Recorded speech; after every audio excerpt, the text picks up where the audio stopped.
역사 속으로 깊이 빠져들어 편안한 잠을 청해보세요. 하지만 그 전에 잠시 좋아요를 누르고 채널을 구독해주세요. 이 이야기가 끝나면 정말 곤히 주무실 테니까요. 이제 눈을 감으세요. 이야기가 시작됩니다. 만약 제가 여러분에게 위대한 발명의 역사가 전부 거대한 신화에 불과하다고 말한다면 어떨까요? 에디슨, 테슬라, 와트, 우리는 그들을 세상을 바꾼 영웅으로 배워왔습니다. 하지만 이 아름다운 전설 뒤에 자아의 치열한 충돌, 은밀한 거래, 그리고 도둑맞은 명예에 대한 이야기가 숨겨져 있다면요? 왜 우리는 에디슨이 발명하지도 않은 정우 때문에 그를 칭송하는 걸까요? 이름이 의도적으로 역사에서 지워진 진정한 천재들은 누구였을까요? 전설적인 전류 전쟁은 사실 어떻게 진행되었을까요? 맹세컨대 그것은 단순한 과학적 논쟁이 아니었습니다. 막대한 돈과 지구 전체의 미래를 지배하기 위한 무자비한 정보 전쟁이었죠. 오늘 우리는 베일을 걷어낼 것입니다. 교과서 속의 화려한 그림이 아닌 인류의 위대한 도약 뒤에 숨겨진 진짜 드라마를 여러분에게 보여드리겠습니다. 음모와 천재적인 통찰, 그리고 쓰라린 패배로 가득 찬 오랫동안 여러분에게 감춰져 왔던 이야기입니다. 마음을 단단히 먹으세요. 이 영상이 끝난 후에는 여러분은 더 이상 단순한 전구나 자신의 휴대폰을 예전과 같은 눈으로 볼 수 없을 테니까요. 반드시 끝까지 시청해 주세요. 이것이 진보의 역사에 대한 여러분의 시각을 완전히 바꿀 것입니다. 19세기에는 홀로 빛나는 천재들의 초상화로 가득 찬 눈부신 전시장이라는 확고한 이미지가 존재합니다. 제임스 와트가 깊은 생각에 잠겨 수증기를 응시하고 있습니다. 세뮤얼 모스가 점과 선으로 기호를 만들고 있습니다.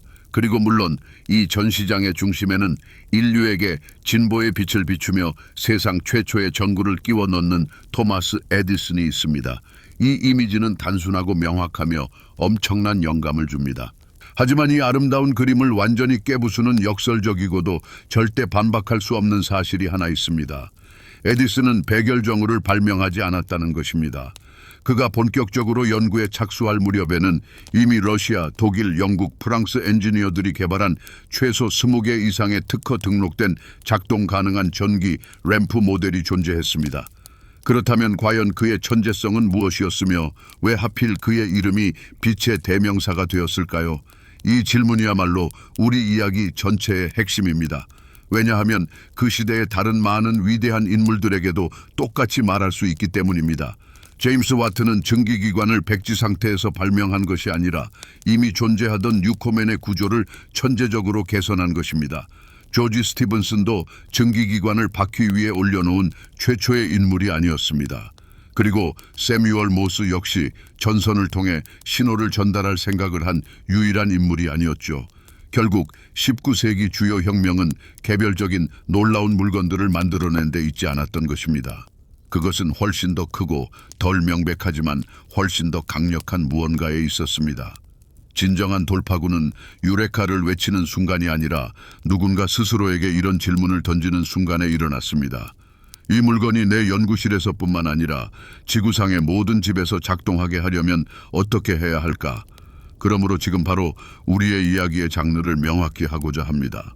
이것은 그저 태어나서 배우고 발견했다는 식의 발명품과 전기 나열이 아닐 것입니다. 이것은 새로운 세상의 탄생을 그린 거대한 서사극이자 아이디어와 야망, 그리고 기술 철학 전체의 충돌을 다룬 지적인 스릴러가 될 것입니다. 우리는 무엇이 발명되었는지보다는 하나의 발명이 어떻게 그리고 왜 문명을 영원히 바꾸어 놓았는지, 그리고 또 다른 발명은 그에 못지않게 천재적이었음에도 불구하고 왜 역사의 선반 위에서 먼지를 뒤집어 쓰고 있어야 했는지에 대해 이야기할 것입니다. 우리는 진보의 본질적인 논리, 그 숨겨진 메커니즘, 그리고 무자비한 법칙들을 파헤치려 노력할 것입니다. 제가 여기서 가장 놀랍다고 생각하는 것은 기술적 도약 그 자체가 아닙니다. 그 뒤에 숨어있던 인간의 상상을 초월하는 대담한 구상력입니다.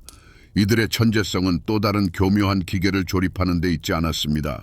그들의 천재성은 사물이 아닌 시스템과 인프라, 나아가 생태계 전체를 사고하는 데 있었습니다. 에디슨은 완벽한 전구 하나만으로는 아무도 원하지 않는다는 것을 깨달았습니다. 사람들에게는 발전소, 전선, 스위치, 소켓, 그리고 사용한 전력에 대한 계량기까지 갖춘 안정적이고 값싼 조명 시스템이 필요했던 것입니다. 이것은 장인적 사고방식에서 문명의 건축가적 사고방식으로의 전환이었습니다. 그것은 거인들의 시대였고 그들의 전투는 그들의 야망에 걸맞았습니다. 에디슨과 니콜라 테슬라 사이의 유명한 전류 전쟁은 단지 두 엔지니어 간의 직류와 교류의 장점에 대한 논쟁이 아니었습니다. 그것은 20세기 전체의 에너지 산업이 어떤 길을 갈 것인가에 대한 근본적인 싸움이었습니다. 걸려있는 것은 단순히 특허와 돈이 아니라 미래의 모습 그 자체였습니다. 한 명은 탈중앙화되고 안전한 세상을 제시했고 다른 한 명은 전 지구적 네트워크와 전례 없는 힘을 가진 세상을 제안했습니다. 그리고 이 드라마는 교류로 동물을 공개 처형하고 상상을 초월하는 빛의 쇼를 선보이며 놀란 대중 앞에서 펼쳐졌습니다. 그러므로 저는 여러분을 단순한 관람객이 아닌 우리의 지적 탐구에 함께 참여하는 이로 초대합니다. 우리는 함께 19세기 위대한 인물들의 머릿속에 심어져 있던 독특한 운영 체제를 이해하려고 노력할 것입니다. 우리는 왜 그들의 아이디어가 그토록 폭발적이어서 불과 100년 만에 인류를 이전 수천 년보다 더 강력하게 변화시킬 수 있었는지 밝혀낼 것입니다. 이것은 우리 현대 세계의 가장 깊은 뿌리, 즉 이 세상이 구상되고 설계된 지점으로의 여정입니다. 이제 시대를 깊이 들여다보는 감각적 재구성을 시작해볼까요? 19세기 천재들을 이해하려면 우리의 깨끗하고 디지털화된 세상을 잠시 잊고 그들의 현실 속으로 뛰어들어야 합니다. 그리고 우리가 가장 먼저 맞닥뜨릴 것은 바로 냄새일 것입니다. 단순히 불쾌한 냄새가 아니라 배 깊숙이 스며들어 옷깃을 회색으로 물들이는 매캐한 석탄 연기, 거리마다 두껍게 깔린 말똥의 강렬한 악취, 그리고 모든 공장에서 풍겨 나오는 뜨겁게 달궈진 철과 기계 기름에 피할 수 없는 금속성 향이 뒤섞인 진하고 지독한 혼합체였죠. 공기는 무겁고 끈적거렸습니다. 빽빽이 들어선 공간에서 살아가는 수백만 명의 땀 냄새, 그을음, 그리고 초기 산업 생산 과정에서 발생하는 화학 증기들이 눈에 보이지 않는 부유물처럼 떠다녔습니다. 이것은 석탄과 인간의 생명을 똑같이 효율적으로 태우며 한계까지 작동하던 세상의 냄새였습니다. 그리고 다음으로는 소리가 들려올 것입니다. 그것은 단순한 도시 소음이 아니었습니다. 산업이 만들어내는 귀를 찢을 듯한 끊임없는 교향곡이었죠. 낮과 밤을 가리지 않고 계속되던 증기 해머에 지루하고 영혼을 지치게 하는 굉음을 상상해보세요. 잿빛 아침을 찢고 고된 노동의 끝을 알리던 증기 사이렌의 날카로운 비명. 그것은 도시 전체의 삶의 리듬을 지시하던 최초의 기계 시계였습니다. 수천 대의 마차가 포장도로 위를 지나며 내는 기름칠되지 않은 바퀴의 삐걱거리는 소리, 말들의 울음소리, 그리고 도착하는 기차. 마치 살아있는 새로운 무자비한 힘의 구현체처럼 보이던 철의 뱀, 의 날카롭고 덜컹거리는 소리. 이 세상에서 침묵은 먼 시골 구석에서만 누릴 수 있는 사치였지만 그마저도 문명의 압력 아래 빠르게 사라져가고 있었습니다. 이러한 환경에서 살아남아 성공하려면 특별한 사고방식, 즉 특정한 의식의 펌웨어가 필요했습니다. 그리고 그 시대 사람들의 사고방식을 지배했던 첫 번째이자 가장 중요한 코드는 바로 대문자 진보에 대한 믿음이었습니다. 우리에게는 다소 순진하게 들릴 수 있는 이 단어는 그들에게 단순한 아이디어가 아니라 거의 물리적인 법칙이자 논쟁의 여지가 없는 역사의 원동력이었습니다. 그들은 인류가 미신이라는 어둠에서 과학의 빛으로, 빈곤에서 풍요로, 나약함에서 전능함으로 향하는 유일하게 올바른 길을 걷고 있다고 진심으로 믿었습니다. 그리고 이 진보는 모든 것을 정당화했습니다. 끔찍한 노동 조건, 자연 파괴, 사회적 혼란까지도요. 이 모든 것은 그들, 즉 새로운 세상의 첫 번째 엔지니어들이 건설하던 위대한 미래를 위한 재단에 바쳐진 불가피한 희생에 불과했습니다. 첫 번째와 불가분의 관계를 맺고 있는 두 번째 문화 코드는 바로 효율성과 합리성에 대한 숭배였습니다. 세상은 더 이상 신비롭거나 신성하지 않았습니다. 그것은 측정하고 분석하고 최적화할 수 있고 또 그래야만 하는 거대한 자원과 메커니즘의 집합체로 변모했습니다. 증기기관은 축을 한번 돌리는데 얼마만큼의 석탄을 태울까? 가장 숙련된 전신기사는 분당 몇 단어를 보낼 수 있을까? 직조기는 한 시간에 몇 야드의 천을 생산할까? 우주는 거대한 공학적 문제로 변모했습니다. 발명가들은 단순히 몽상가가 아니었습니다. 그들은 문제 해결사였습니다. 그들의 임무는 생산, 통신 또는 일상생활, 사슬의 약한 고리를 찾아내고 그것을 더 완벽하고 빠르며 저렴한 메커니즘으로 대체하는 것이었습니다. 이제 이 시대의 정신을 완벽히 이해하기 위해 우리의 세계에서 정확하고 확실한 비율을 찾아봅시다. 19세기는 역사상 가장 최초이자 가장 대담한 실리콘밸리였습니다. 그것은 서구 세계 전체로 확장되어 있었죠. 에디슨이나 테슬라 같은 발명가들은 단순히 과학자가 아니었습니다. 그들은 현대적 의미에서 역사상 최초의 스타트업 창업가였습니다. 그들의 연구실은 최초의 벤처 인큐베이터였고 특허는 그들의 지적재산이자 핵심 자본이었습니다. 그들은 단순히 장치를 만든 것이 아니라 제품을 만들었고 은행가와 산업가라는 투자자를 찾았으며 사업 모델을 개발하고 시장을 장악하기 위해 노력했습니다. 전 재산과 세계 지배가 걸린 이 전반적인 경쟁 분위기가 바로 엔지니어 사업가라는 독특한 유형의 인물을 탄조시켰습니다. 그는 뛰어난 지능뿐만 아니라 강철 같은 투지와 자신의 아이디어를 판매하고 경쟁자들과 싸우며 하나의 작업장이 아닌 지구 전체의 규모로 사고할 수 있는 능력을 갖추어야 했습니다. 바로 이 석탄과 돈 냄새가 나고 진보와 효율성에 대한 믿음으로 가득 찬 시끄러운 세상에서 우리의 현실을 형성한 위대한 아이디어들이 탄생하게 된 것입니다. 산업혁명 전체의 출발점은 단순하지만 치명적인 문제, 즉 에너지 부족이었습니다. 토머스 뉴코멘의 증기기관이 이미 존재했지만 그것들은 비효율적이고 탐욕스러운 괴물들이었습니다. 그들은 단 하나의 작업, 즉 석탄 광산에서 물을 퍼내는 일만 할 수 있었습니다. 연료원 바로 옆에 설치되었는데 엄청난 양의 석탄을 태워 겨우 미미한 결과를 얻었기 때문입니다. 사실 뉴코멘의 기계는 너무나 비효율적이어서 석탄이 거의 무료인 곳에서만 수익성 있게 작동할 수 있었습니다. 이것은 기술적 막다른 골목이었습니다. 세상은 증기를 얻었지만 그것을 어떻게 사용해야 할지는 몰랐습니다. 에너지는 국지적이고 비싸고 약했습니다. 산업은 수력바퀴가 있는 강가와 어설픈 펌프가 있는 석탄 광산에 묶여 질식하고 있었습니다. 그리고 바로 이 무대에 우리의 첫 번째 영웅이 등장합니다. 하지만 그는 산업 거물도 귀족 과학자도 아닙니다. 그는 글래스고 대학교에서 항해 및 과학기구를 수리하는 겸손한 기계공 제임스 와트입니다. 그의 주요 도구는 망치와 끌이 아니라 정확성, 관찰력, 그리고 어떤 사물이든 그것이 정확히 어떻게 작동하는지 이해하려는 집요하고 거의 강박적인 열망이었습니다.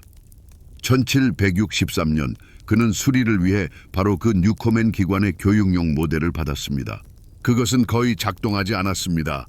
그리고 와트는 단순히 나사를 조이는 대신 그 장치의 구조를 분석하는 데 몰두했습니다. 그는 수시간 동안 증기가 피스톤을 밀어낸 후 진공을 만들기 위해 동일한 실린더에서 즉시 냉각되는 과정을 관찰했습니다. 몇 번이고 실린더를 다시 가열하고 다시 냉각해야만 했습니다. 바로 이 순간 와트는 과학사상 가장 위대한 통찰력과 비견될 만한 단순하면서도 천재적인 아이디어를 번뜩였습니다. 그는 방금 냉각시킨 금속을 다시 가열하는데 전체 에너지의 4분의 3을 낭비하는 것은 미친 짓이라는 것을 깨달았습니다. 그것은 근본적인 설계상의 오류였습니다. 그리고 그의 해결책은 수술용 칼날처럼 우아했습니다. 바로 과정을 분리하는 것이었죠. 작동 실린더는 항상 뜨겁게 유지하고 증기는 별도의 항상 차가운 용기, 즉 응축기에서 응축되도록 하는 것입니다. 이것은 단순한 기술적 개선이 아니었습니다. 이것은 패러다임의 전환이었습니다. 와트는 철 덩어리를 바라보며 기계가 아니라 최적화할 수 있고 또 그래야만 하는 연력학적 과정을 보았던 것입니다. 사소해 보였던 이 개선은 혁명적인 변화를 불러왔습니다. 와트의 기계는 같은 출력을 내면서도 연료를 4배나 적게 소모했습니다. 그러나 진정 중요한 것은 그것이 아니었습니다. 그 효율성이야말로 증기기관을 어디에나 쓸 수 있는 만능 기계로 탈바꿈시킨 원동력이었습니다. 이제 증기기관은 더는 석탄 광산에 묶여 있을 필요가 없었습니다. 섬유 공장, 재분소, 양조장 등 어디에든 설치할 수 있게 되었습니다. 증기 엔진은 단순한 펌프의 역할만을 넘어섰습니다. 와트는 여기에 회전 운동 시스템을 추가하여 만능 구동 장치로 새로운 산업 시대의 동맥에 피를 뿜어 넣는 지치지 않는 금속 심장으로 변모시켰습니다. 그는 단순히 개량된 기계를 만든 것이 아니었습니다. 인류 문명 전체를 위한 보편적인 동력을 창조해낸 것입니다. 처음에는 동시대인들의 반응이 시큰둥했습니다. 거대 사업의 세계는 늘 보수적이기 마련입니다. 아무리 천재적인 아이디어라도 그것만으로는 상품이 될 수 없었습니다. 와트에게는 자본과 인맥, 그리고 탁월한 사업 수완을 겸비한 사업가 매튜 볼턴이라는 파트너가 절실했습니다. 그들의 결합은 천재성과 자본의 공생을 보여주는 모범이 되었고, 이는 훗날 모든 기술 스타트업의 고전적인 성공 모델로 자리 잡게 됩니다. 볼턴은 그들이 단순히 기계를 파는 것이 아니라 효율성 그 자체를 팔고 있다는 것을 즉시 간파했습니다. 그들의 사업 제안은 전례 없이 대담하고 실로 천재적이었습니다. 그들은 광산 소유주들에게 새로운 기계를 무상으로 설치해주겠다고 파격적인 제안을 했습니다. 대신 이후 25년간 석탄 절약량의 3분의 1만을 받기로 했습니다. 이는 반박할 수 없는 결정적인 논리였습니다. 이전에는 엄청난 자산을 태워 없애던 공장주들이 앞다투어 줄을 섰습니다. 이것은 기이한 기계의 모습에서 터져나오는 와우 하는 감탄사가 아니라 회계 장부 속 숫자들이 보여주는 차갑고 계산적인 환희였습니다. 그리고 바로 그때 그 효과는 마치 폭탄이 터진 듯 엄청난 파급력을 보였습니다. 이전에는 강가에 바싹 붙어있던 공장들이 이제는 시장과 노동력이 풍부한 도심 한복판에 들어설 수 있게 되었습니다. 맨체스터, 리버풀, 글래스고 같은 산업 중심지들은 거침없이 성장하기 시작했습니다. 와트와 볼턴의 기계 굴뚝에서 뿜어져 나오는 연기는 새로운 시대의 가시적인 상징이 되었습니다. 아직 누구도 이 모든 일의 규모를 온전히 가늠하지 못했지만 모두가 직감했습니다. 낡은 농업사회가 허물어지고 그 폐허 위에서 새롭고 강력하며 도저히 막을 수 없는 무언가가 탄생하고 있다는 것을요. 와트는 인류에게 단순히 장난감을 선물한 것이 아니라 행성 전체를 뒤바꿀 수 있는 강력한 지렛대를 쥐어준 것이었습니다. 이처럼 증기기관은 산업의 심장이 되었습니다. 하지만 이 심장은 과연 어떤 원리로 뛰고 있었을까요? 이를 이해하려면 와트와 볼턴의 기계 보닛 아래를 들여다보고 그 정교한 기계 장치를 낱낱이 파헤쳐 볼 필요가 있습니다. 증기 엔진을 복잡한 기계 덩어리가 아닌 살아 숨쉬는 금속 유기체로 상상해 봅시다. 이 유기체의 폐는 바로 보일러입니다. 위장은 석탄을 개걸스럽게 삼키는 화실이고요. 그리고 이 모든 과정을 이해하는 핵심 비유는 바로 그 혈액 순환계입니다. 이 혈관 속에는 피가 아닌 증기가 흐르며 에너지를 운반하는 역할을 합니다. 그리고 와트야말로 이 혈액 순환계를 설계하며 천재적인 돌파구를 이뤄냈습니다. 자, 그럼 이제 지루한 강의가 아니라 정교한 기계 장치의 완벽한 조화 속에서 아름다움을 발견하는 엔지니어의 열정으로 보닛 아래의 작동 원리를 파헤쳐 봅시다. 첫 번째 단계, 힘의 탄생입니다. 화실에서는 석탄이 활활 타오르며 보일러 속 물을 끓어오르게 합니다. 물은 이내 증기로 변하고 엄청난 압력을 받으며 마치 압축된 용수철처럼 맹렬하게 솟구쳐 오릅니다. 이 증기가 바로 우리의 일꾼이자 일을 해낼 준비가 된 농축된 에너지 덩어리입니다. 증기 파이프를 따라 이 증기는 핵심 공간인 작동 실린더로 맹렬히 돌진합니다. 모든 것이 바로 이곳에서 시작됩니다. 두 번째 단계, 추진력의 발현입니다. 증기가 실린더 안으로 맹렬히 뿜어져 들어오면서 피스톤을 압박하고 강력하게 앞으로 밀어냅니다. 이것이 바로 작동 행정이며 열에너지가 기계적인 운동으로 전환되는 순간입니다. 뉴코멘 엔진의 주요 단점은 바로 여기에 숨어 있었습니다. 피스톤을 되돌리기 위해서는 뜨거운 실린더에 찬물을 주입해야 했습니다. 증기가 응축되면서 압력이 떨어졌고 외부의 대기압이 피스톤을 제자리로 되돌렸습니다. 이 모든 과정은 귀중한 열과 시간을 소모했습니다. 이제 와트의 천재적인 해결책이 나옵니다. 세 번째 단계, 독립 응축기의 마법입니다. 와트는 실린더 전체를 냉각하는 대신 항상 차가운 별도의 용기, 즉 응축기로 통하는 밸브를 열었습니다. 증기는 물리 법칙에 따라 뜨거운 영역에서 차가운 영역으로 순식간에 이동합니다. 그곳에서 증기는 차가운 벽이나 분사되는 물과 접촉하여 즉시 다시 물로 변하고 응축기 내부에 진공 상태를 만듭니다. 이 진공은 마치 보이지 않는 펌프처럼 작동 실린더에서 남아있는 증기를 빨아내고 피스톤이 원래 위치로 돌아오도록 돕습니다. 이때 실린더는 여전히 뜨거운 상태를 유지하며 새로운 증기를 받아들일 준비가 되어 있습니다. 열 손실도 기다림도 없습니다. 효율성은 하늘 높은 줄 모르고 치솟습니다. 네 번째 단계, 이중작용입니다. 그러나 와트는 여기서 멈추지 않았습니다.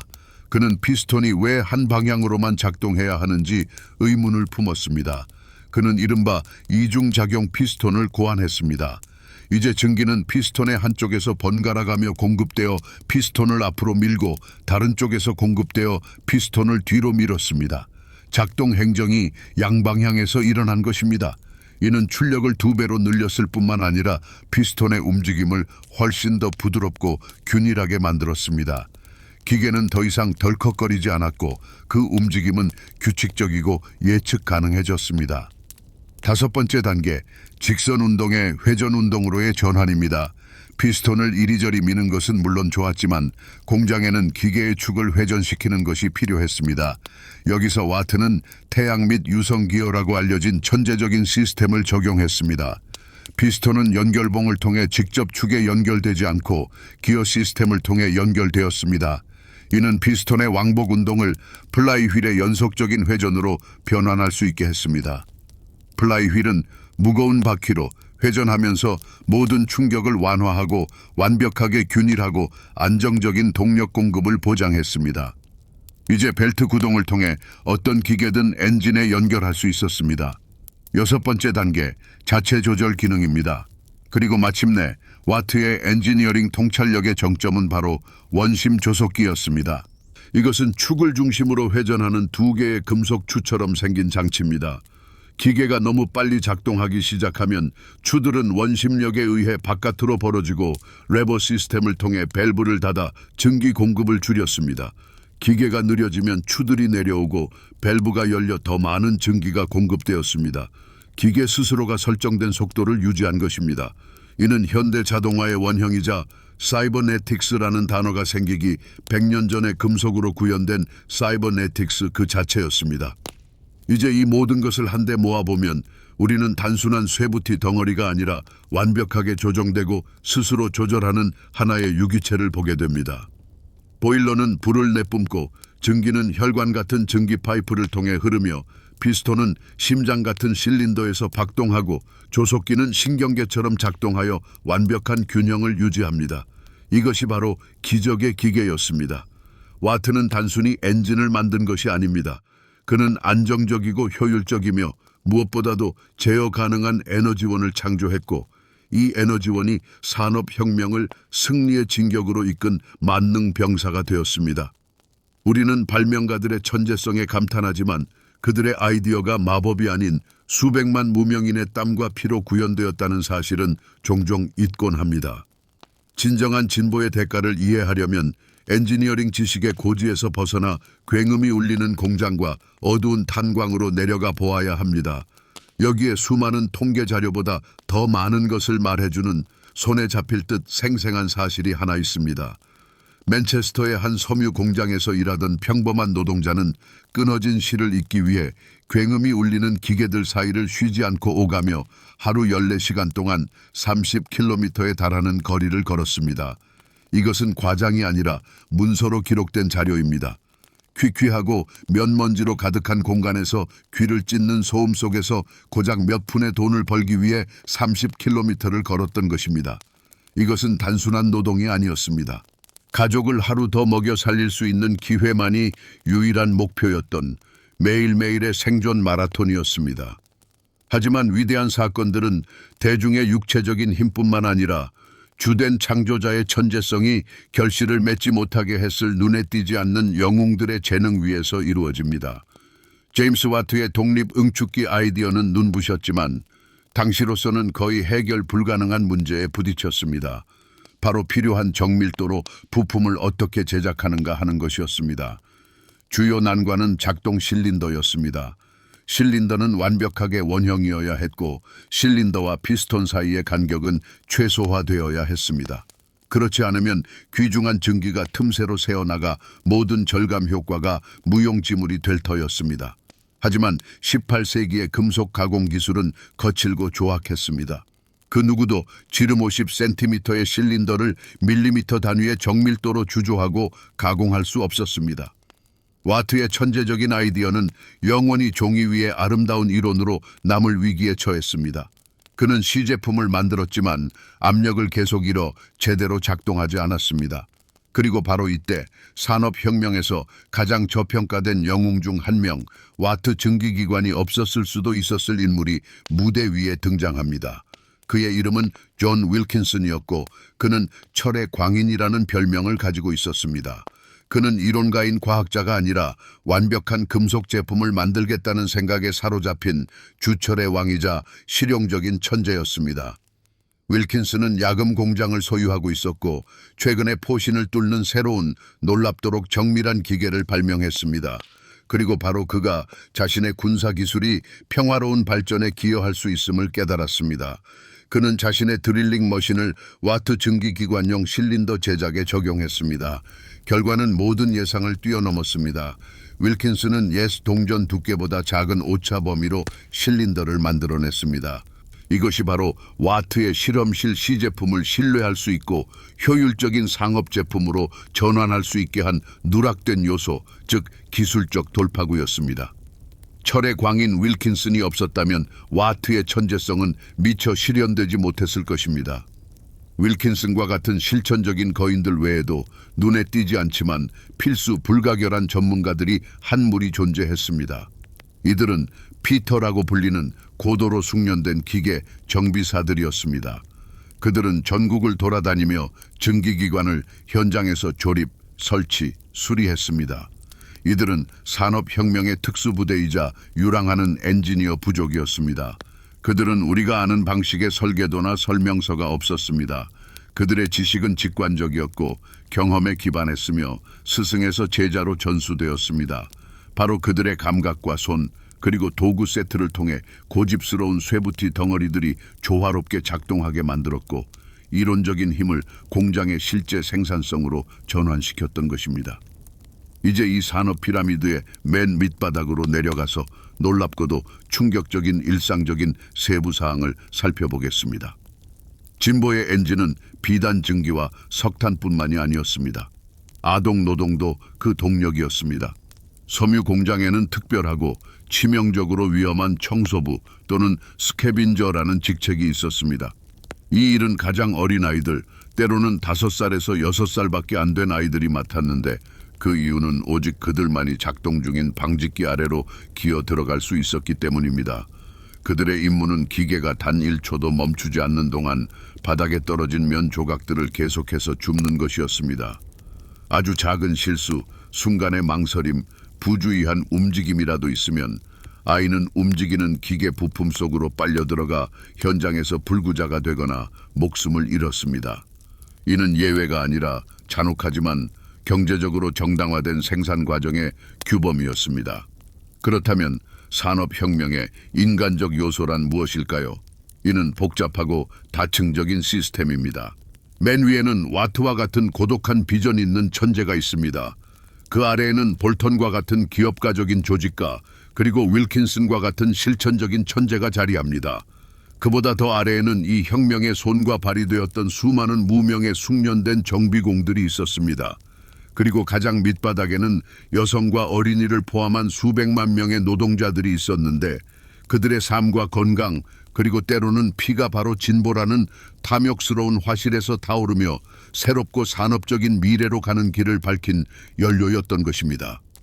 와트, 볼턴, 윌킨슨이 구축한 시스템은 완벽해 보였습니다. 한치의 오차도 없이 매끄럽게 돌아가는 기계 장치였죠. 진보의 톱니바퀴 하나하나가 서로 맞물려 다음 바퀴를 돌리는 형국이었습니다. 더욱 효율적인 증기기관은 더 많은 석탄을 요구했고 이는 곧 광업의 발전을 촉진했습니다. 저렴한 석탄 덕분에 더 많은 기계를 만들 수 있었고 이 기계들은 다시 방직 공장에 설치되어 값싼 직물을 대량 생산했습니다. 저렴한 직물은 세계 시장을 장악하며 엄청난 이윤을 안겨주었고 이 이윤은 다시 더욱 정교한 기계를 만드는 데 투자되었습니다.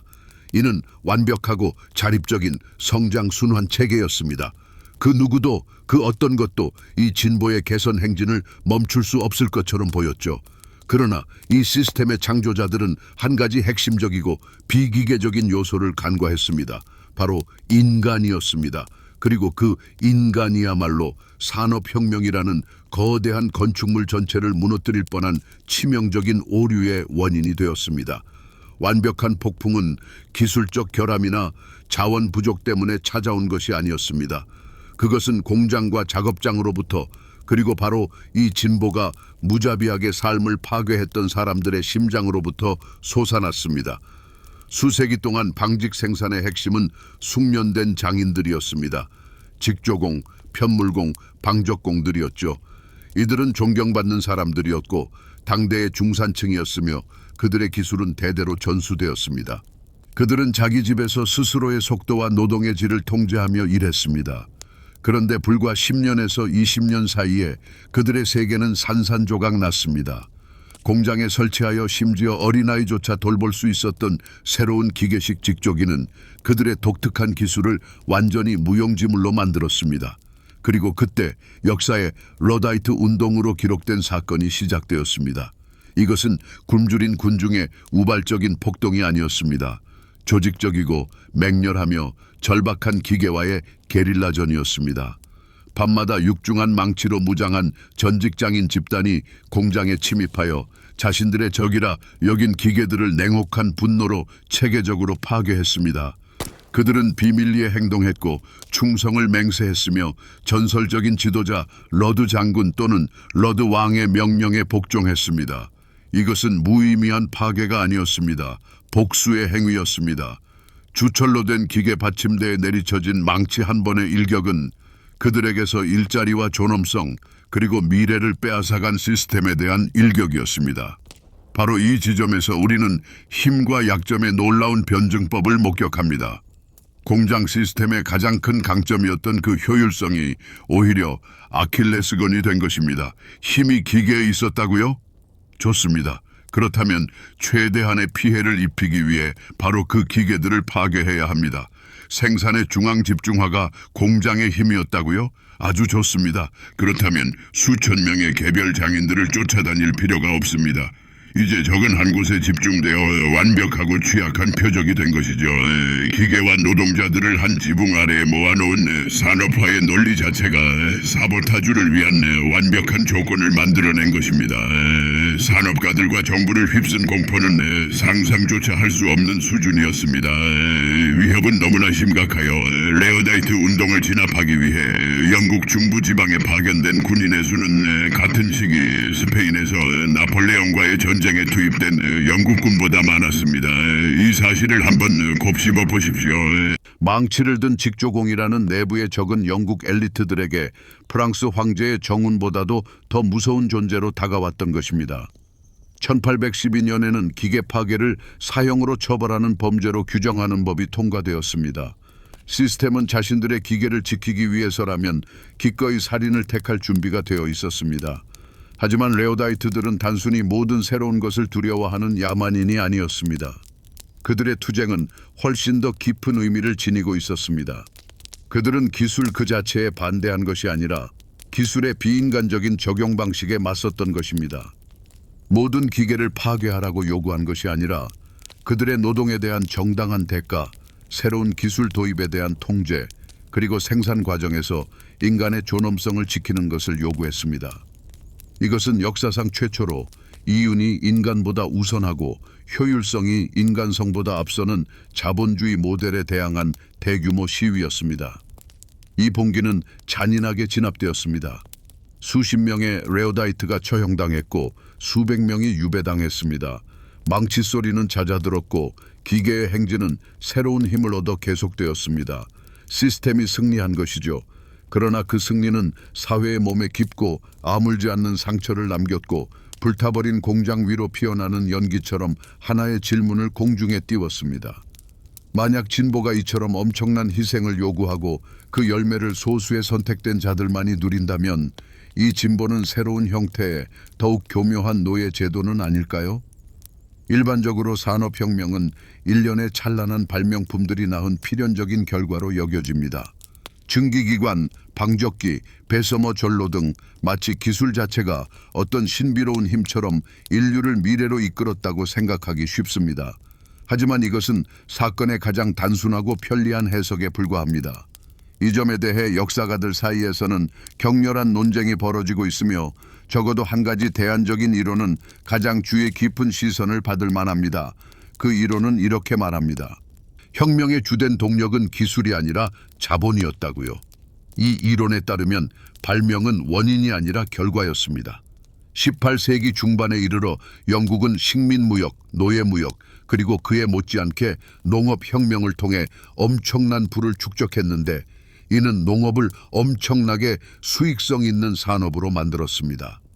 남아도는 돈을 어디에 투자할지 필사적으로 찾던 새로운 부유층이 등장한 것입니다. 바로 이 자유롭고 쓰일 곳을 찾던 자본이 고가의 기술 프로젝트가 성장하고 강화될 수 있었던 영양분이 풍부한 토대가 되었습니다. 공장을 짓고 증기기관을 구입하고 수백 명의 노동자를 고용하는 이 모든 일에는 다른 어떤 나라도 그 정도 규모로 가지고 있지 않던 막대한 초기 투자가 필요했습니다. 또 다른 보완적인 이론은 영국의 독특한 사회 및 법률 구조를 지적합니다. 공유지가 사유지로 전환된 이른바 인클로저 운동은 수백만 명의 농민을 땅에서 쫓아내어 어떤 대가라도 받고 공장으로 향할 준비가 된 값싸고 유동적인 거대한 노동력을 만들어냈습니다. 여기에 사유재산을 보호하는 안정적인 정치 시스템과 발명을 수익성 있는 사업으로 만든 강력한 특허 시스템을 더해보십시오. 기술은 그저 적절한 때에 적절한 장소에 나타났을 뿐입니다. 증기가 자본주의를 낳은 것이 아니라 자본주의가 증기에서 자신에게 완벽한 연료를 발견한 것입니다. 이제 경제의 규모에 대해 이야기해 봅시다. 하지만 건조한 숫자가 아니라 손에 잡히는 비율을 통해 말입니다. 이발사 출신이었던 리처드 아크라이트나 와트의 파트너였던 매튜 볼턴 같은 산업의 개척자들은 단 한 세대 만에 수백 년 동안 부를 축적해온 가장 부유한 귀족 가문이나 독일의 한 공국 전체의 국괴, 필적하는 재산을 모을 수 있었습니다. 새로운 산업 엘리트는 거의 무에서 유를 창조하며 등장했고 그들의 재정적 위세로 오래된 토지 귀족들에게 도전장을 내밀었습니다. 이것은 단순한 부의 축적이 아니었습니다. 그것은 권력과 사회 구조의 지각 변동이었습니다. 1830년대 무렵 면직물 수출은 영국 전체 수출액의 거의 절반을 차지했습니다. 유럽에서 인도에 이르기까지 전 세계 시장을 휩쓸었던 이 값싼 직물 흐름에서 얻는 수입은 대영 제국이 가장 귀한 식민지인 인도 전체에서 벌어들이는 수입과 맞먹는 수준이었습니다. 사실상 영국 중부의 몇몇 산업주가 대륙 전체보다 더 많은 부를 창출해냈습니다. 이 돈으로 전쟁 자금을 대고 세계에서 가장 강력한 해군을 건설하며 지구촌 곳곳에 철도를 깔고 그 누구에게든 자신들의 뜻을 관철시킬 수 있었습니다. 이것은 단순한 사업이 아니었습니다. 기계가 무기였고 직물 뭉치가 탄환이었던 진정한 경제 전쟁이었습니다. 그리고 이 새로운 현실 속에서 가장 평범한 행동조차 숨겨진 상징적 의미를 지니게 되었습니다. 손에서 여전히 석탄과 쇠 냄새가 나는 부유한 공장주가 오래된 귀족의 저택을 구매할 때 그것은 단순한 허영심의 발로가 아니었습니다. 그것은 정치적 선언이었습니다. 그는 단순히 집을 사는 것이 아니라 역사와 지위 그리고 정당성을 사는 것이었습니다. 그것은 옛 세계의 영역을 상징적으로 점령하는 행위였습니다. 이 제스처를 통해 그는 옛 엘리트들에게 이렇게 말하는 것과 같았습니다. 피와 땅에 기반한 당신들의 권력은 이제 과거로 사라지고 있습니다. 이제 나의 시대가 도래했으니 이는 석탄과 증기 그리고 내가 나의 지성과 악착 같음으로 벌어들인 돈의 시대입니다. 따라서 목가적인 시골 풍경 한가운데 공장을 짓는 것은 단순히 생산시설을 배치하는 것이 아니었습니다. 그것은 침략이었고 상징적인 정복 행위였습니다. 공장 굴뚝에서 뿜어져 나오는 연기, 기둥 하나하나가 옛 세계의 영토에 박힌 깃발이었습니다. 그리고 귀족의 성을 구매하는 것은 단순한 부동산 거래가 아니라 적의 요새를 함락시키는 것이었고, 오래된 봉건 질서와 새로운 산업 자본주의 간의 전쟁에서 얻은 최후의 전리품이었습니다. 이제 우리는 굉음이 울리는 작업장을 지나고 증기기관의 화로 속을 들여다보았으며 부서지는 기계들의 절박한 소리와 석탄 연기 냄새를 맡아보았습니다. 이 거대한 모자이크에 흩어졌던 조각들이 비로소 하나의 완전한 그림으로 맞춰지기 시작합니다. 우리는 역설로 시작했습니다. 왜 우리는 그 시대의 가장 위대한 발명가들이 종종 아이디어의 첫 찬간자가 아니었음에도 불구하고 그들을 그렇게 여기는가? 우리는 와트가 뉴커먼의 기계를 개선했고 에디슨은 전구가 아닌 전체 조명 시스템을 만들었음을 보았습니다. 우리는 천재성이 영감의 불꽃 그 자체에 있었던 것이 아니라 다른 무언가에 있었음을 이해했습니다. 우리는 구체적인 메커니즘 수준으로 내려가 와트의 우아한 공학적 사고, 즉 분리응축기와 원심 조속기가 둔하고 거대한 괴물을 효율적이고 유순한 범용 엔진으로 어떻게 변모시켰는지 보았습니다. 그 다음 우리는 인간적인 차원으로 깊이 들어갔고 철의 광인 윌킨슨의 대포 선반과 수많은 익명의 기계 조작공들 그리고 수백만 노동자들의 가장 가혹한 착취 없이는 이 엔진이 그저 실험실 전시물로 남았을 것임을 깨달았습니다. 우리는 레오다이트들의 저항에서 이 새로운 시스템에 대한 맹렬한 반발을 보았고 진보가 평화로운 행진이 아니라 진정한 전쟁이었음을 이해했습니다. 마지막으로 우리는 경제적 배경을 살펴보았고 이 모든 것의 배후에는 응용처를 찾던 자본이 있었으며 이것이 바로 기술적 도약의 주요 후원자였음을 깨달았습니다. 그렇다면 이 현상의 해답은 대체 어디에 숨어 있는 것일까요? 왜 하필 18세기 말 작고 습한 영국에서 100년 만에 지구를 알아볼 수 없을 정도로 변화시킨 과정이 시작되었을까요? 산업혁명의 위대한 비밀은 특정 기계나 개별 천재에 있지 않습니다. 진정한 혁명, 근본적인 변화는 더 깊은 수준에서 일어났습니다. 인류는 증기기관을 발명한 것이 아니었습니다. 인류는 바로 진보 그 자체를 대량으로 산업적으로 생산하는 방법을 발명한 것이었습니다. 이는 역사상 최초로 과학, 기술, 자본, 그리고 생산 사이에 자립적이며 끊임없이 가속화되는 피드백 루프가 가동된 것이었습니다. 미래를 생산하는 이 기계를 구성 요소별로 자세히 분석해 봅시다. 모든 것은 대개 경제적인 문제, 예를 들어 낡은 기계의 비효율성 같은 문제에서 시작되었습니다. 그러고 나서 와트와 같은 이론적인 천재가 등장하여 우아한 과학적 해결책을 제시했습니다. 하지만 아이디어 그 자체만으로는 아무런 결실도 맺을 수 없었습니다. 두 번째 단계에서는 볼턴과 같은 기업가의 얼굴을 한 자본이 개입했습니다.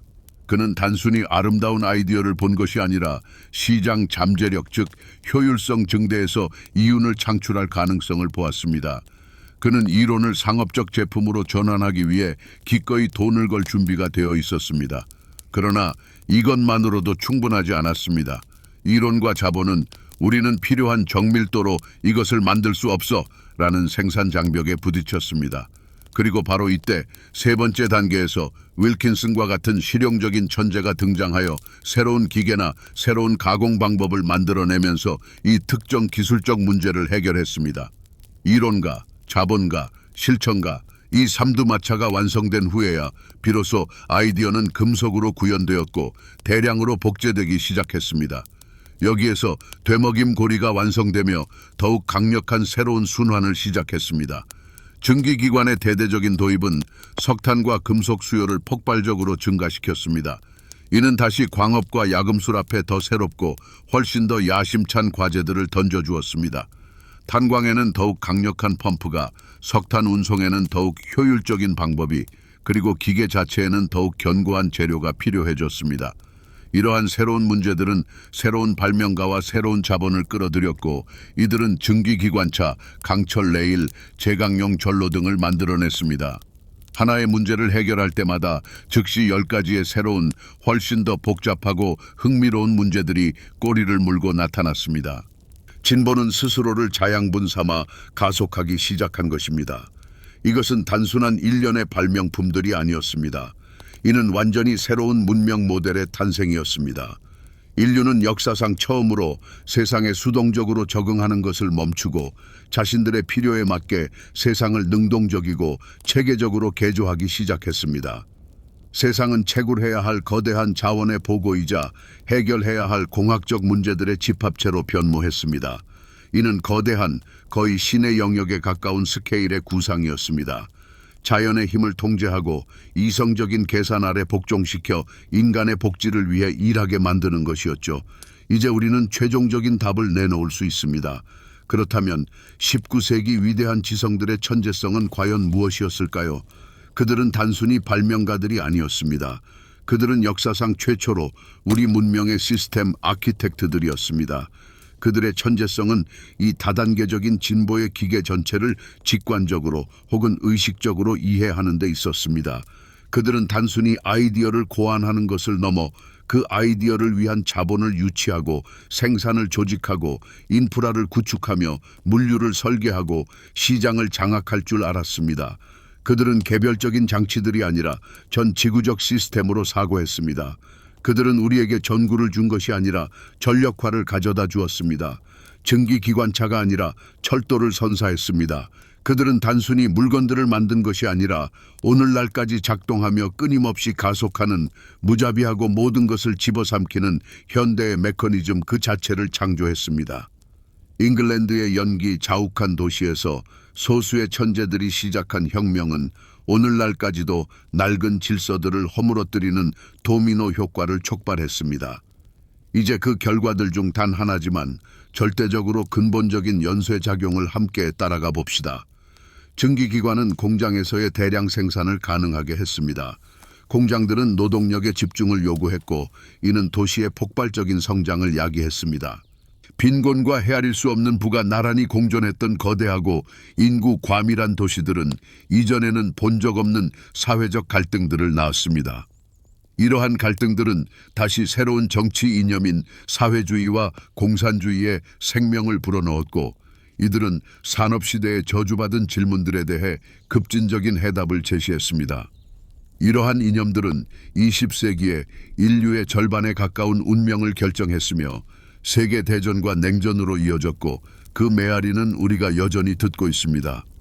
이렇듯 제임스 와트의 분리형 응축기 결정은 베를린 장벽과 쿠바 미사일 위기까지 일직선으로 이어지는 결과를 초래했던 것입니다.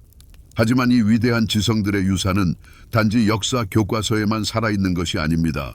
그것은 우리 일상생활의 직물 자체에 짜여 있으며 우리는 그 기원에 대해 전혀 생각하지 않고도 그 열매를 사용하고 있습니다. 약속 시간에 늦지 않기 위해 시계를 볼 때 여러분은 조지 스티븐슨의 기차 운행 시간표 덕분에 정확성을 배운 세상에 살고 있는 것입니다.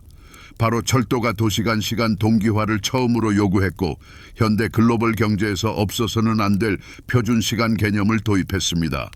콘센트에 플러그를 꽂을 때 여러분은 니콜라 테슬라가 격렬히 싸워 효율성 덕분에 전류 전쟁에서 승리한 교류 시스템에 연결되는 것입니다. 강철과 콘크리트로 지어진 여러분의 집 또한 헨리 베서머가 세상에 선물한 저렴한 강철 덕분에 가능한 것입니다. 우리는 말 그대로 이 사람들의 구체화된 아이디어들 속에서 살고 있습니다. 심지어 우리가 사용하는 언어조차도 그들의 흔적을 담고 있습니다. 우리는 제임스 와트를 기념하여 동력의 단위를 와트로 측정합니다. 앙드레 마리 앙페르를 기려 전류의 단위를 암페어로, 알레산드로 볼타를 기려 전압의 단위를 볼트로, 니콜라 테슬라를 기려 자기 유도의 단위를 테슬라로 부릅니다. 그들의 이름은 그들이 우리가 이해하도록 도운 우주의 근본적인 측정 단위가 되었습니다. 우리는 모스 부호, 파스테르 살균, X선이라는 말을 하는데 이 단어들은 보통 명사가 되어 우리 어휘에 확고히 자리 잡았습니다. 19세기 발명가들은 단순히 새로운 물건을 만들어낸 것이 아니라 새로운 개념과 세상을 묘사하는 새로운 언어를 창조했습니다. 하지만 이 유산에는 역설적이고 어두운 면도 존재합니다. 그 기반이 된 아이디어는 시간이 지나면서 종종 알아볼 수 없을 정도로 왜곡되거나 완전히 정반대로 변질되기도 했습니다. 진보라는 개념을 생각해 봅시다. 산업시대의 선구자들에게 진보는 밝고 낙관적인 이상이었습니다. 과학과 기술이 인류를 굶주림, 질병, 고된 노동에서 해방시킬 것이라는 믿음이었죠. 그들은 진심으로 자신들이 지상 낙원을 건설하고 있다고 믿었습니다.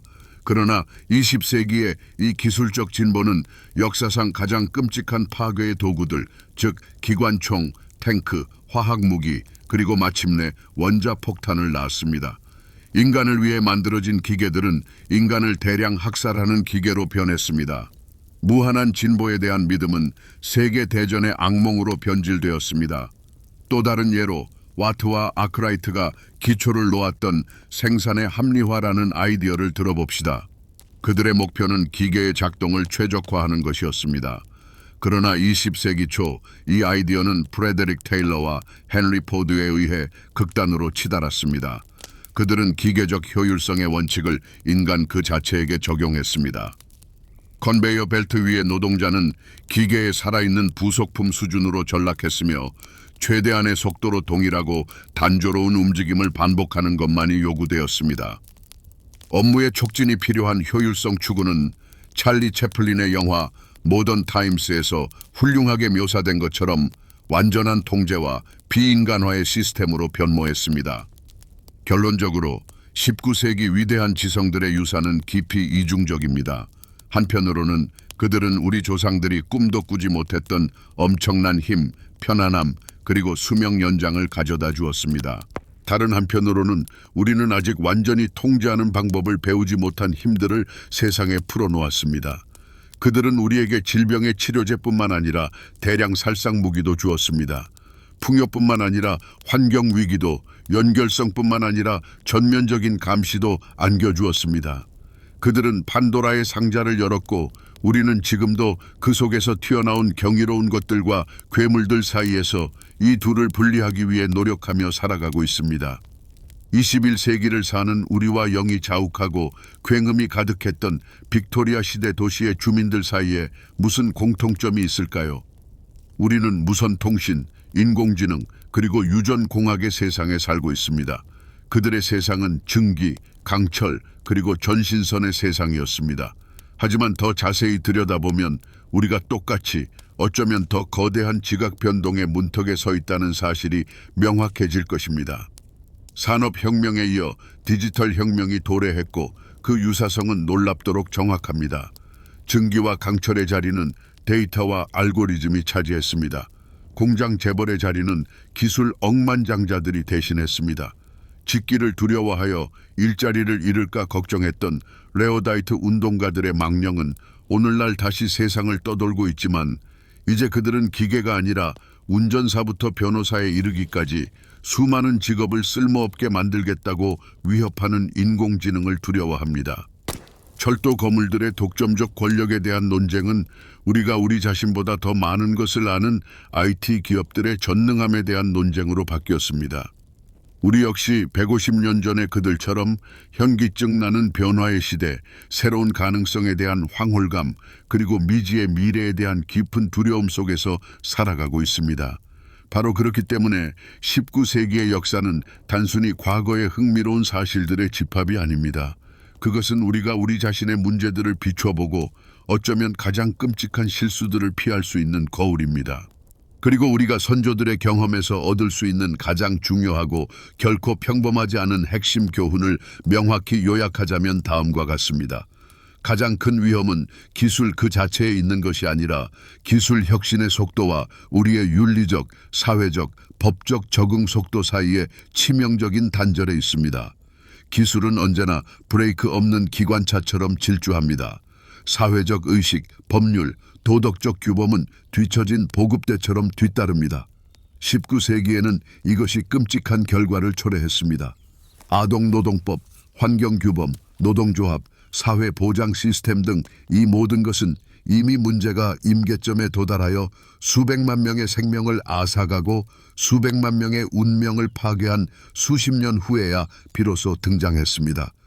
사회는 집이 이미 완전히 불탄 후에야 화재에 반응했던 것입니다. 우리에게 주는 교훈은 더 이상 사후 대응이라는 사치를 부릴 여유가 없다는 것입니다. 오늘날의 기술은 창조적 잠재력만큼이나 파괴적인 잠재력을 가지고 있으며 실수의 대가는 너무나 클 수 있습니다. 우리는 인공지능이 시스템적인 실업을 야기하거나 전면적인 통제의 도구가 된 후에야 무엇을 해야 할지 생각하기 시작할 때까지 기다릴 수 없습니다. 우리는 지금 이 논의를 해야만 합니다. 우리는 기술 자체를 개발하는 것과 동시에 윤리적 틀, 법적 규범, 그리고 사회적 안전장치를 구축해야 합니다. 나중이 아니라 말입니다. 그리고 여기에 우리의 여정의 가장 중요한 잠정적인 결론이 있습니다. 19세기의 위대한 지성들은 어떻게? 라는 질문을 해결하는 데 천재였습니다. 증기를 어떻게 더 효율적으로 작동시킬까? 어떻게 먼 거리로 말을 전달할까? 어떻게 움직임을 빛으로 바꿀까? 그러나 그들은 왜, 그리고 무슨 대가를 치러야 하는가? 라는 질문에는 거의 관심을 두지 않았습니다. 그들은 우리에게 전례 없는 힘을 주었습니다. 21세기를 사는 우리의 과제는 이 힘에 걸맞은 지혜를 얻는 것입니다. 단순히 창조하는 것을 넘어 예측하는 법을 배우고 단순히 발명하는 것을 넘어 책임을 지는 법을 배우는 것입니다. 이것이 바로 역사가 우리 세대에게 던지는 가장 큰 도전입니다. 우리는 산업혁명의 역사를 승리자들의 눈, 즉 엔지니어, 산업가, 정치가의 시선으로 바라보는 데 익숙합니다. 이러한 역사 버전에서 저항했던 사람들, 즉 망치를 든 레오다이트 운동가들, 자신들의 기계를 붙잡고 늘어졌던 장인들은 반동분자, 무지한 야만인으로 비춰집니다. 그들은 두려움에 사로잡혀 거스를 수 없는 진보의 행진을 막으려 했던 것처럼 보입니다. 하지만 이것은 자기 위안을 위해 만들어진 왜곡된 캐리커처일 뿐입니다. 잠시 지적인 노력을 기울여 그들의 눈으로 상황을 바라봅시다. 그러면 그들이 수구적인 태도를 방어했던 것이 아님을 알게 될 것입니다. 그들은 자신들의 세계, 즉 고유한 논리와 가치, 그리고 진실을 가진 복잡하고 자족적이며 나름대로 조화로운 문명을 지키려 했던 것입니다. 공장이 들어서기 전 장인의 세계는 어떠했을까요? 그것은 세 가지 기둥, 즉 장인 정신, 자율성, 그리고 공동체 위에 세워진 세계였습니다. 장인 정신은 수년간의 견습 기간, 나무든 약모든 금속이든 자신의 재료에 대한 깊고 거의 친밀한 지식을 의미했습니다. 그것은 영혼의 일부가 담긴 독특하고 질 높은 물건에 대한 자부심이었습니다. 자율성은 장인이 자신의 시간을 스스로 결정하는 주인이었다는 것을 의미했습니다. 그는 자신의 집에서 자신의 리듬에 맞춰 일했으며 그의 노동은 그의 삶과 분리되지 않았습니다. 그리고 마지막으로 공동체는 길드, 작업장, 이웃 간의 유대였으며 이는 촘촘한 사회적 연결망, 상호 부조 및 지원 시스템을 형성했습니다. 그들의 세계는 양보다 질을, 속도보다 장인 정신을, 그리고 기계보다 인간을 더 중요하게 여겼습니다. 이제 그들의 눈에 새로운 시대의 영웅들인 공장주와 엔지니어들이 어떻게 보였을지 상상해 보십시오. 그들은 그들에게 야만적이고 이해할 수 없으며 심지어 부도덕하게 보이는 사람들이었습니다. 그들은 전통적인 의미에서 어떤 장인 정신도 가지고 있지 않았습니다. 그들은 자신의 손으로 의자를 만들거나 직물을 짤 수 없었습니다. 그들의 유일한 재능은 기계를 조직하고 돈을 계산하는 능력이었습니다.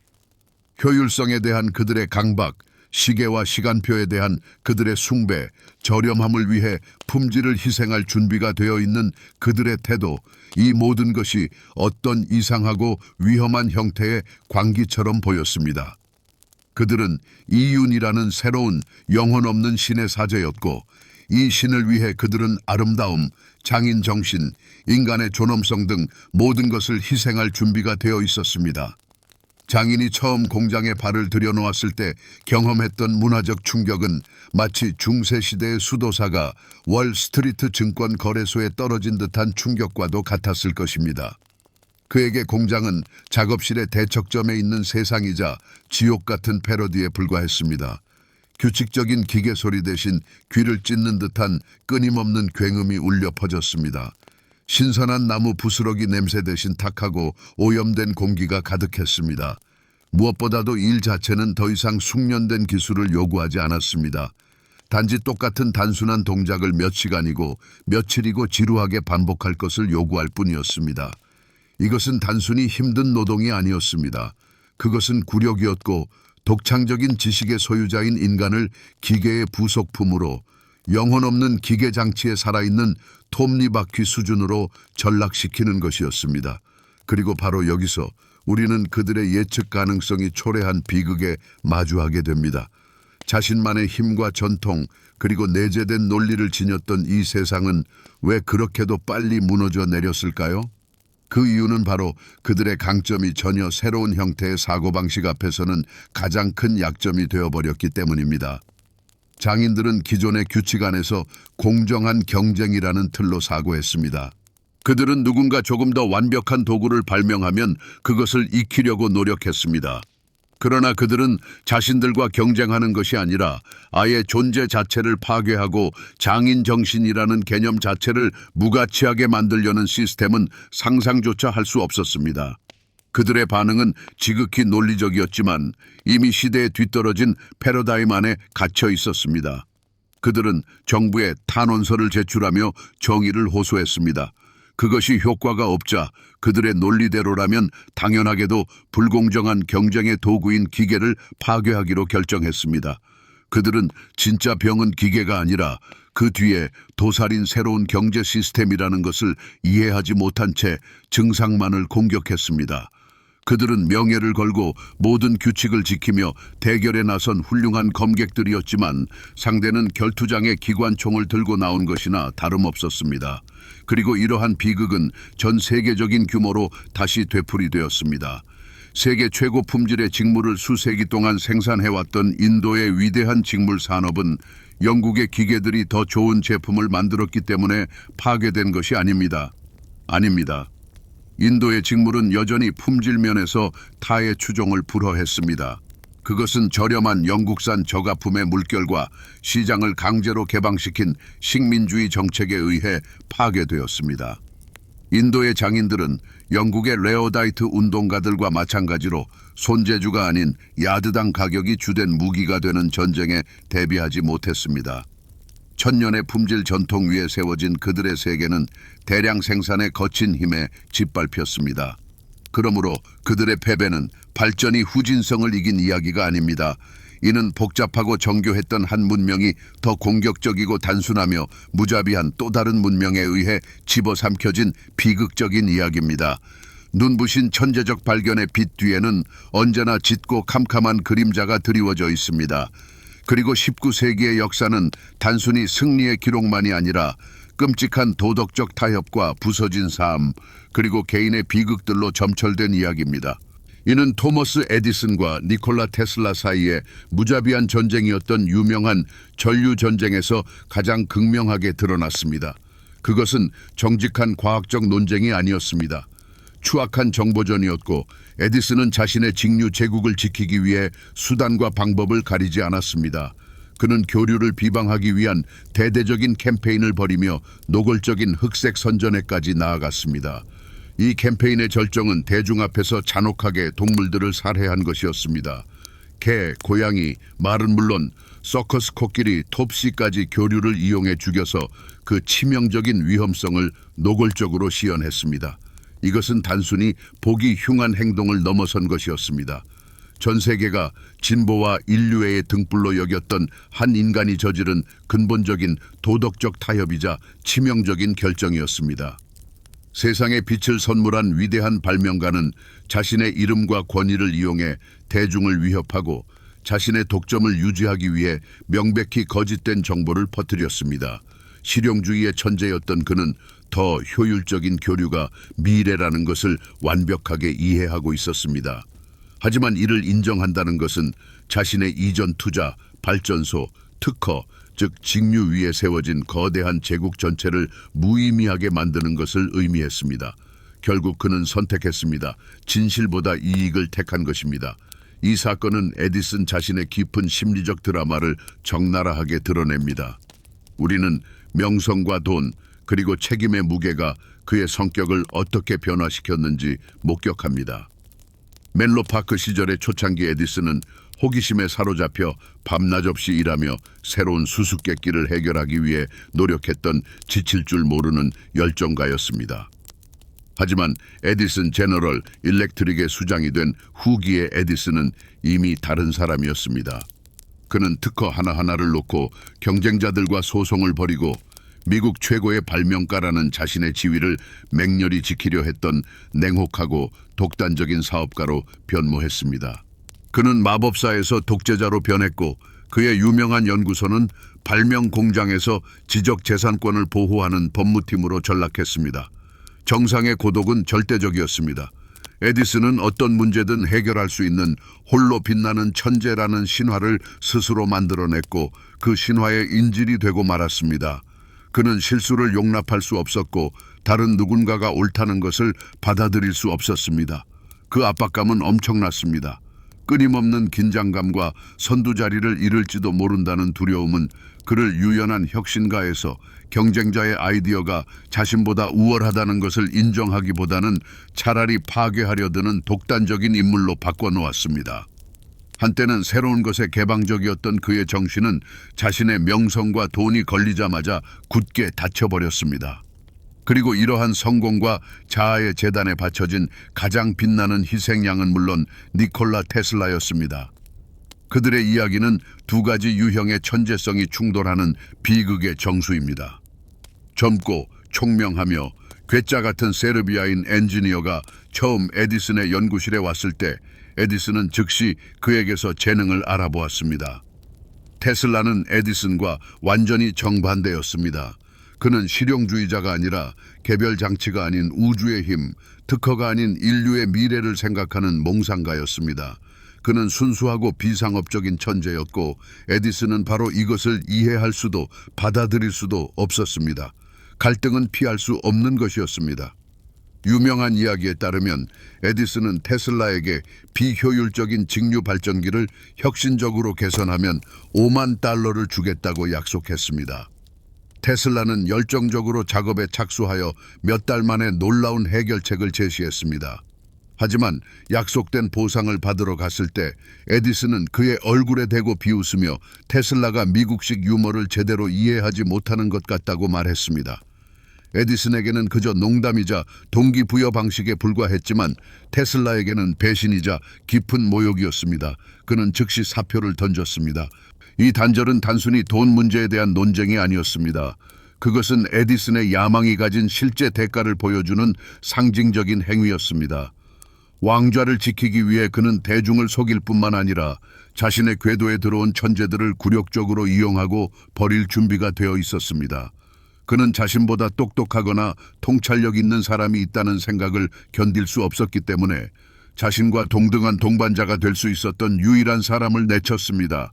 결국 에디슨은 자신의 제국을 건설하고 아메리칸 드림의 상징으로 역사에 기록되었습니다.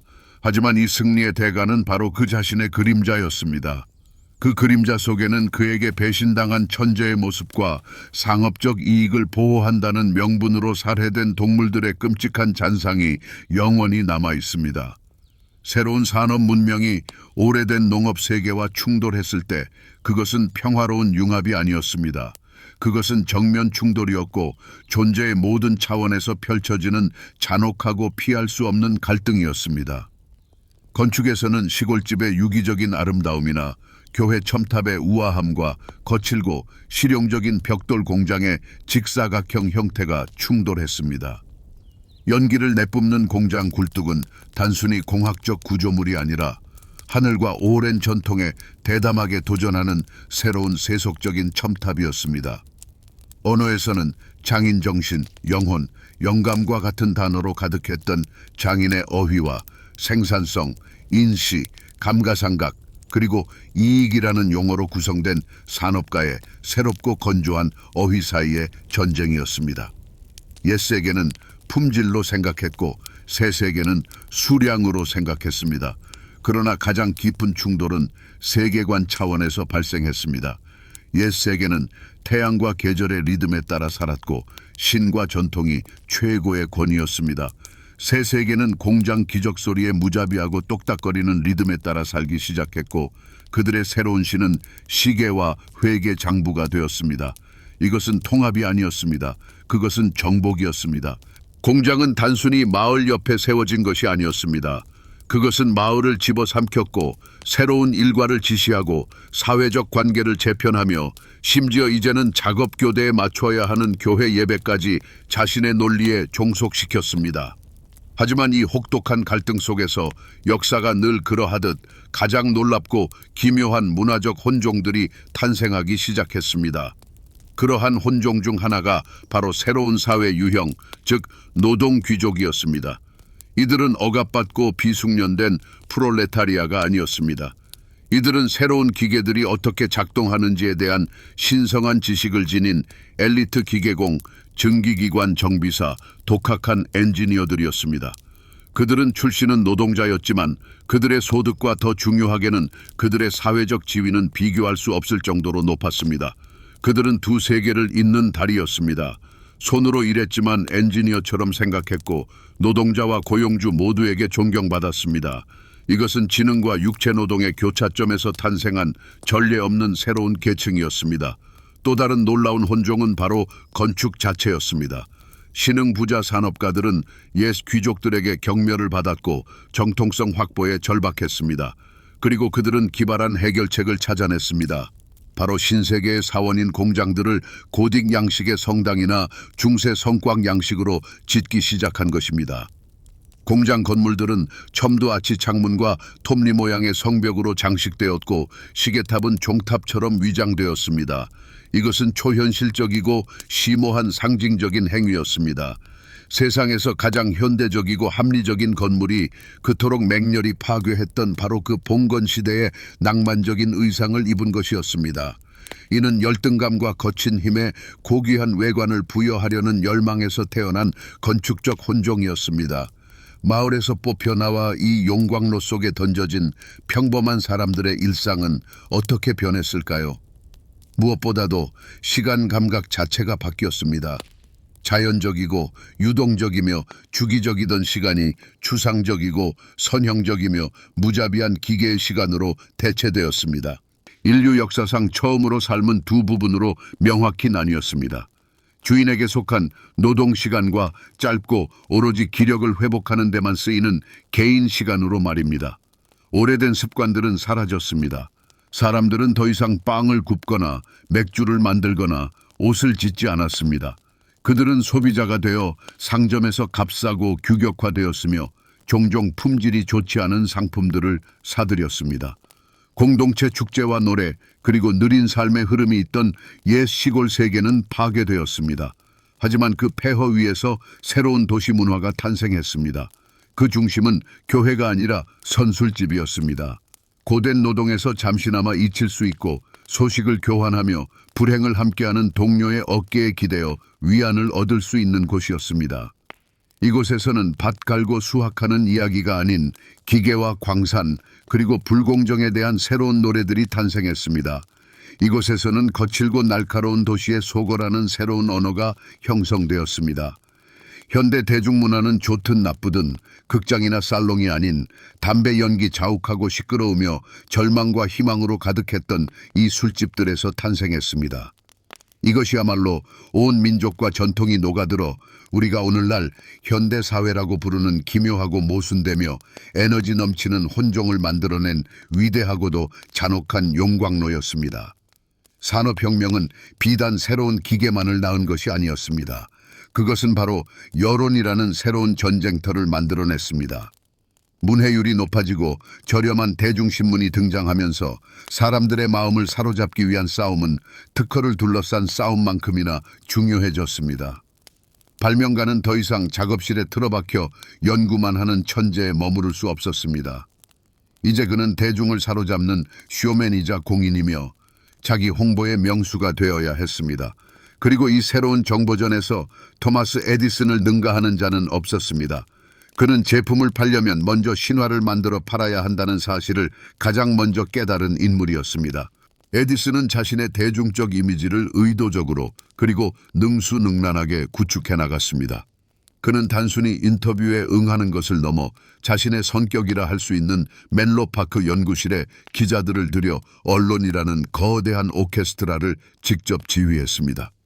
그곳에서부터 세상에는 성인들의 전기와도 같은 이야기들이 퍼져나갔습니다. 하루에 4시간만 자면서 전구에서부터 시멘트 공장에 이르는 그 어떤 문제라도 해결해내는 맨로파크의 마법사 이야기가 바로 그것이었습니다. 그는 자신의 노력과 끈기로 세상을 변화시키는 소박한 미국 청년, 독학으로 이룬 천재라는 이미지를 만들어냈습니다. 이것은 단순한 홍보를 넘어선 그야말로 생전 성인 추대와 다름없었습니다. 그의 모든 발명품은 오랜 기간 엔지니어 팀이 합심하여 이뤄낸 결과가 아니라 오직 단 한 명의 거인의 머릿속에서 기적처럼 탄생한 산물로 포장되었습니다. 그러나 신화가 있는 곳에는 필연적으로 그에 맞서는 반대 선전 또한 등장하기 마련입니다. 전류전쟁이 시작되자 에디슨은 니콜라 테슬라와 조지 웨스팅하우스가 추진하던 교류 전류에 맞서 아마도 역사상 최초의 흑색 선전 캠페인을 벌였습니다.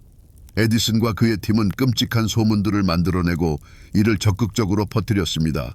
그들은 교류의 치명적인 위험성을 증명하겠다며 기자들이 보는 앞에서 유기동물들을 교류 전류로 잔인하게 죽이기까지 했습니다.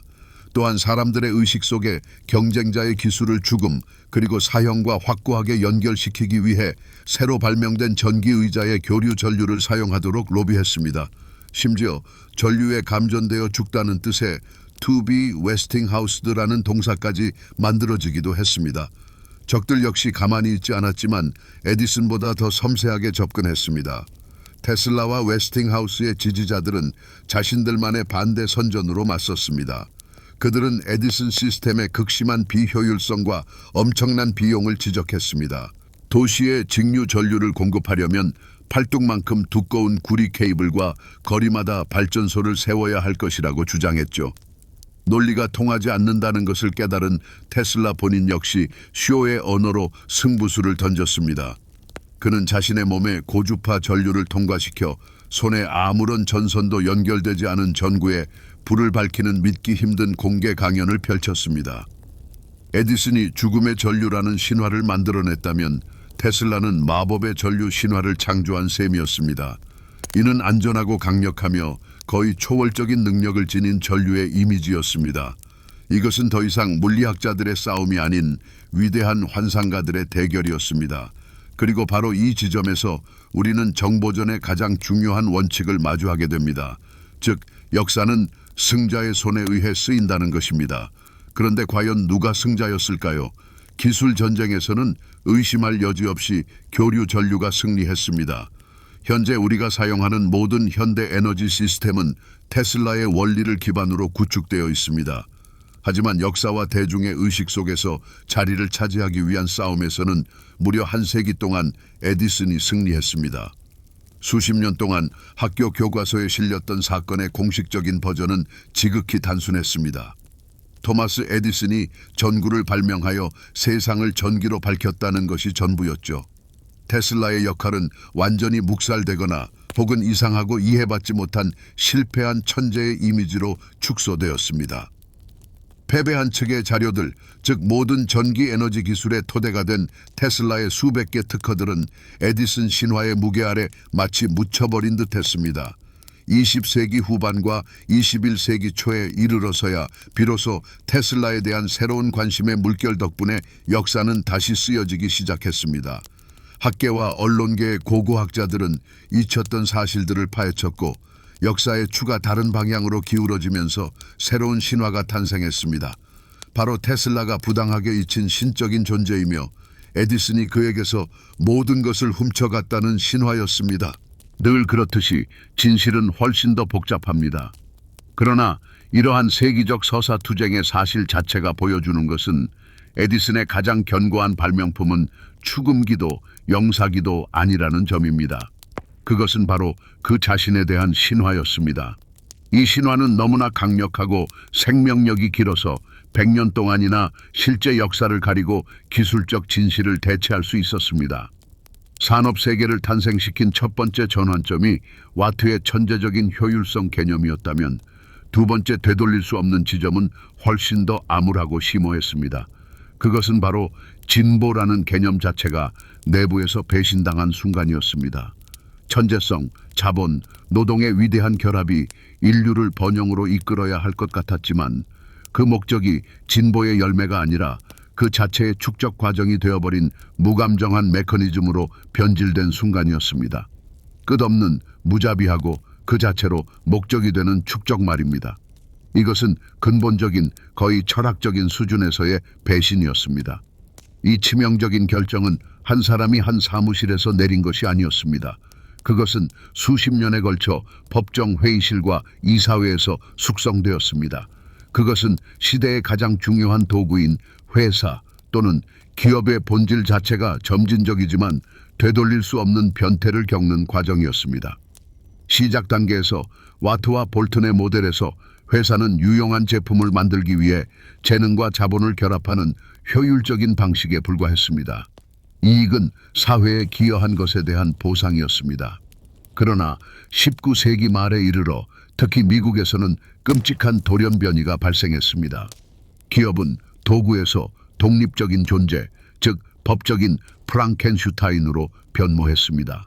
인간의 권리를 부여받았지만 영혼도 양심도 없었습니다. 그리고 그 유일한 법적으로 보장되고 도덕적으로 정당화된 목표는 주주를 위한 이익을 극대화하는 것이 되었습니다. 그 외의 모든 것, 즉 노동자의 복지, 환경 건강, 윤리적 고려 사항은 목표가 아닌 최소화되어야 할 비용으로 전락했습니다. 이 치명적인 결정은 곧바로 산업가들 내부에서 깊은 분열을 초래했습니다. 진보에 대한 믿음을 공유했던 두 세계, 두 옛 동지 간의 갈등이 발생한 것입니다. 한편에는 영국의 캐드버리 가문처럼 종종 퀘이커 교도나 다른 종교적 비국교도인 이상주의자들, 즉 옛 방식의 산업가들이 있었습니다.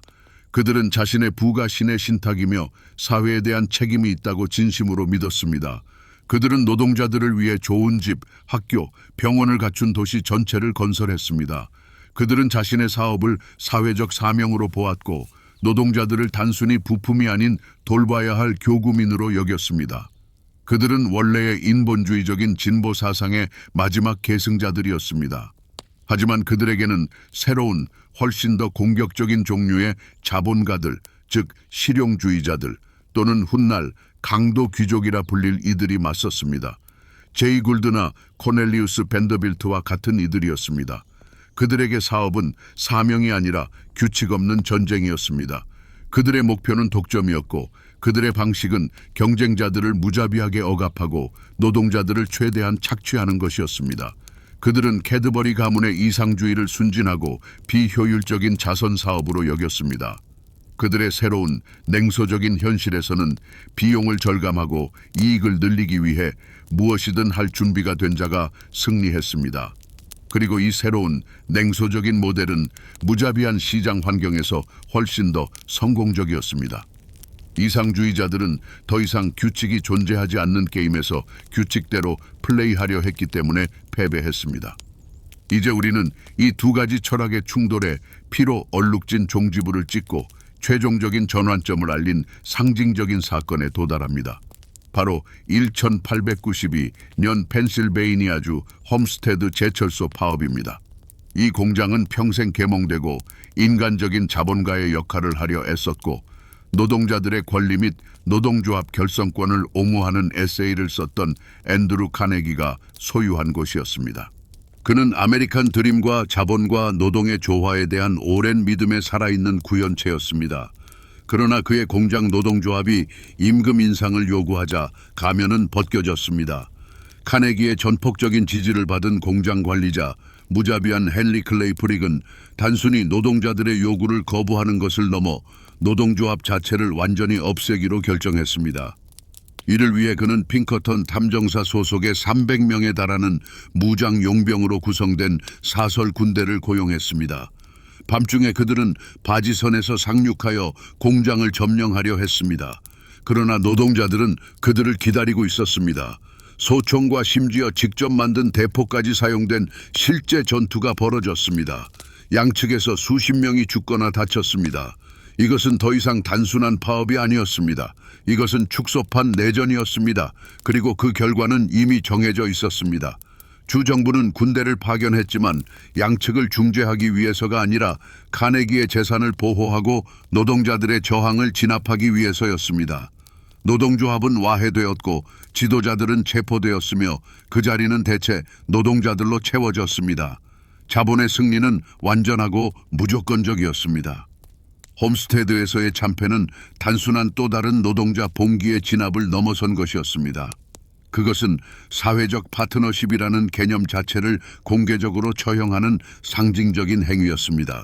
인간을 위해 만들어진 시스템이 그 인간이 주요 목표인 이익에 방해가 될 경우 공개적으로 인간을 적으로 선포한 순간이었습니다. 철학자 자본가 카네기는 그가 썼던 모든 것을 배신했습니다. 그리고 모논과 힐라 강에서 울려 퍼진 이 총성은 산업혁명의 초기 밝은 꿈에 대한 장송곡이 되었습니다. 무감정한 기업 기계로 가는 길이 열린 것입니다. 산업혁명의 불과 연기 속에서 탄생한 사회는 마치 거대한 전투가 끝난 뒤의 들판과 같았습니다. 낡은 세상은 폐허가 되었고 그 자리에는 잔인하고 양극화되어 있으며 고통스러울 정도로 명확한 새로운 사회 구조가 나타났습니다. 이 전쟁의 승자는 혈통 귀족이 아니라 강철, 석유, 철도의 왕인 새로운 자본 귀족, 즉 강도 귀족들이었습니다. 그들의 권력은 고대 자귀나 봉토가 아니라 주식, 채권, 그리고 이사회에 대한 통제에 있었습니다. 이 새로운 엘리트는 더 역동적이고 무자비했으며 본질적으로는 옛 엘리트보다 훨씬 더 강력했습니다. 그들은 정치인들을 매수하고 신문사를 소유하며 사설 군대를 유지할 수 있었습니다. 옛 토지 귀족들은 새로운 권력자들과 혼인관계를 맺어 공장주의 아들들에게 딸들을 시집 보내거나 아니면 조용히 쇠퇴하여 화려하지만 완전히 무력한 역사적 유물로 전락할 것인지 선택의 기로에 놓였습니다. 패배자들은 헤아릴 수 없이 많았습니다. 그들은 익숙한 세상에서 강제로 떨어져 나와 새로운 경제의 맷돌 속으로 던져진 거대하고 거의 무형의 대중이었습니다.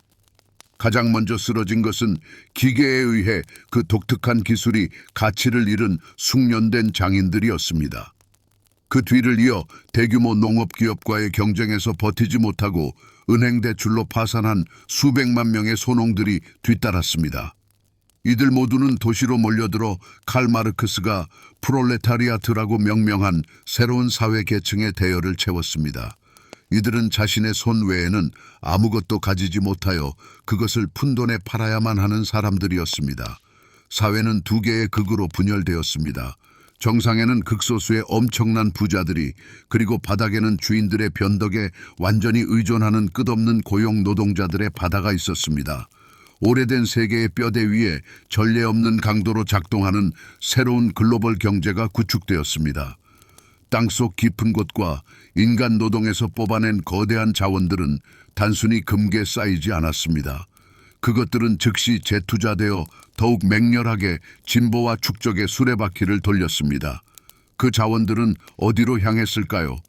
마치 강철 촉수처럼 대륙 전체를 휘감아 새로운 자원과 시장에 대한 접근을 가능하게 한 대륙 횡단 철도 건설에 사용되었습니다. 원자재 채굴에서부터 완제품 유통에 이르기까지 산업 전체를 집어삼키는 거대한 트러스트와 독점 기업을 만드는 데 쓰였습니다. 국경을 넘쳐 흐른 자본은 바다를 건너 식민지 모험에 자금을 대고 경제력을 직접적인 제국주의적 지배로 전환시켰습니다. 권력의 지형을 송두리째 바꾼 경제체제였다. 권력의 중심은 낡은 귀족 도시에서 런던, 뉴욕, 시카고, 루루 같은 새로운 금융 및 산업의 거점으로 옮겨갔다. 세계의 운명은 더 이상 왕궁이 아닌 담배 연기 자욱한 증권 거래소와 조용한 은행 장실에서 결정되었다. 수세기 동안 비단과 향신료가 오가던 세계 무역로는 거대한 컨베이어 벨트로 변모했다. 이 벨트는 식민지에서 면화, 고무, 주석 같은 원자재를 산업 중심지로 쉼없이 퍼나르고 다시 값싼 공산품을 쏟아내며 전 세계 곳곳에 남아있던 지역 생산 기반마저 무너뜨렸다. 인류 역사상 처음으로 지구는 하나의 거대한 경제 유기체가 되었지만 그 속은 깊이 뿌리 내린 위계 질서로 가득했다. 그렇다면 이 대격변 속에서 살아남은 이들의 심리는 어떠했을까요? 대다수에게는 집단적 트라우마였다. 깊은 방향 상실감과 뿌리 뽑힌 듯한 상실감이 뒤섞인 감정이었다. 작고 이해하기 쉬우며 긴밀하게 연결된 공동체에서 뿌리 뽑힌 인간은 거대한 도시의 익명적이고 적대적인 군중 속으로 던져졌다. 그는 자신의 삶에 대한 통제력을 잃었다. 그의 시간, 그의 신체, 그의 노동은 더 이상 그 자신의 것이 아니었다. 그것들은 기계와 그 주인의 소유였다. 이러한 통제력과 의미의 상실은 사회학자들이 아노미라고 명명할 새로운 상태를 낳았다. 이는 소외감, 무력감, 그리고 공허함이 뒤섞인 감정이었다.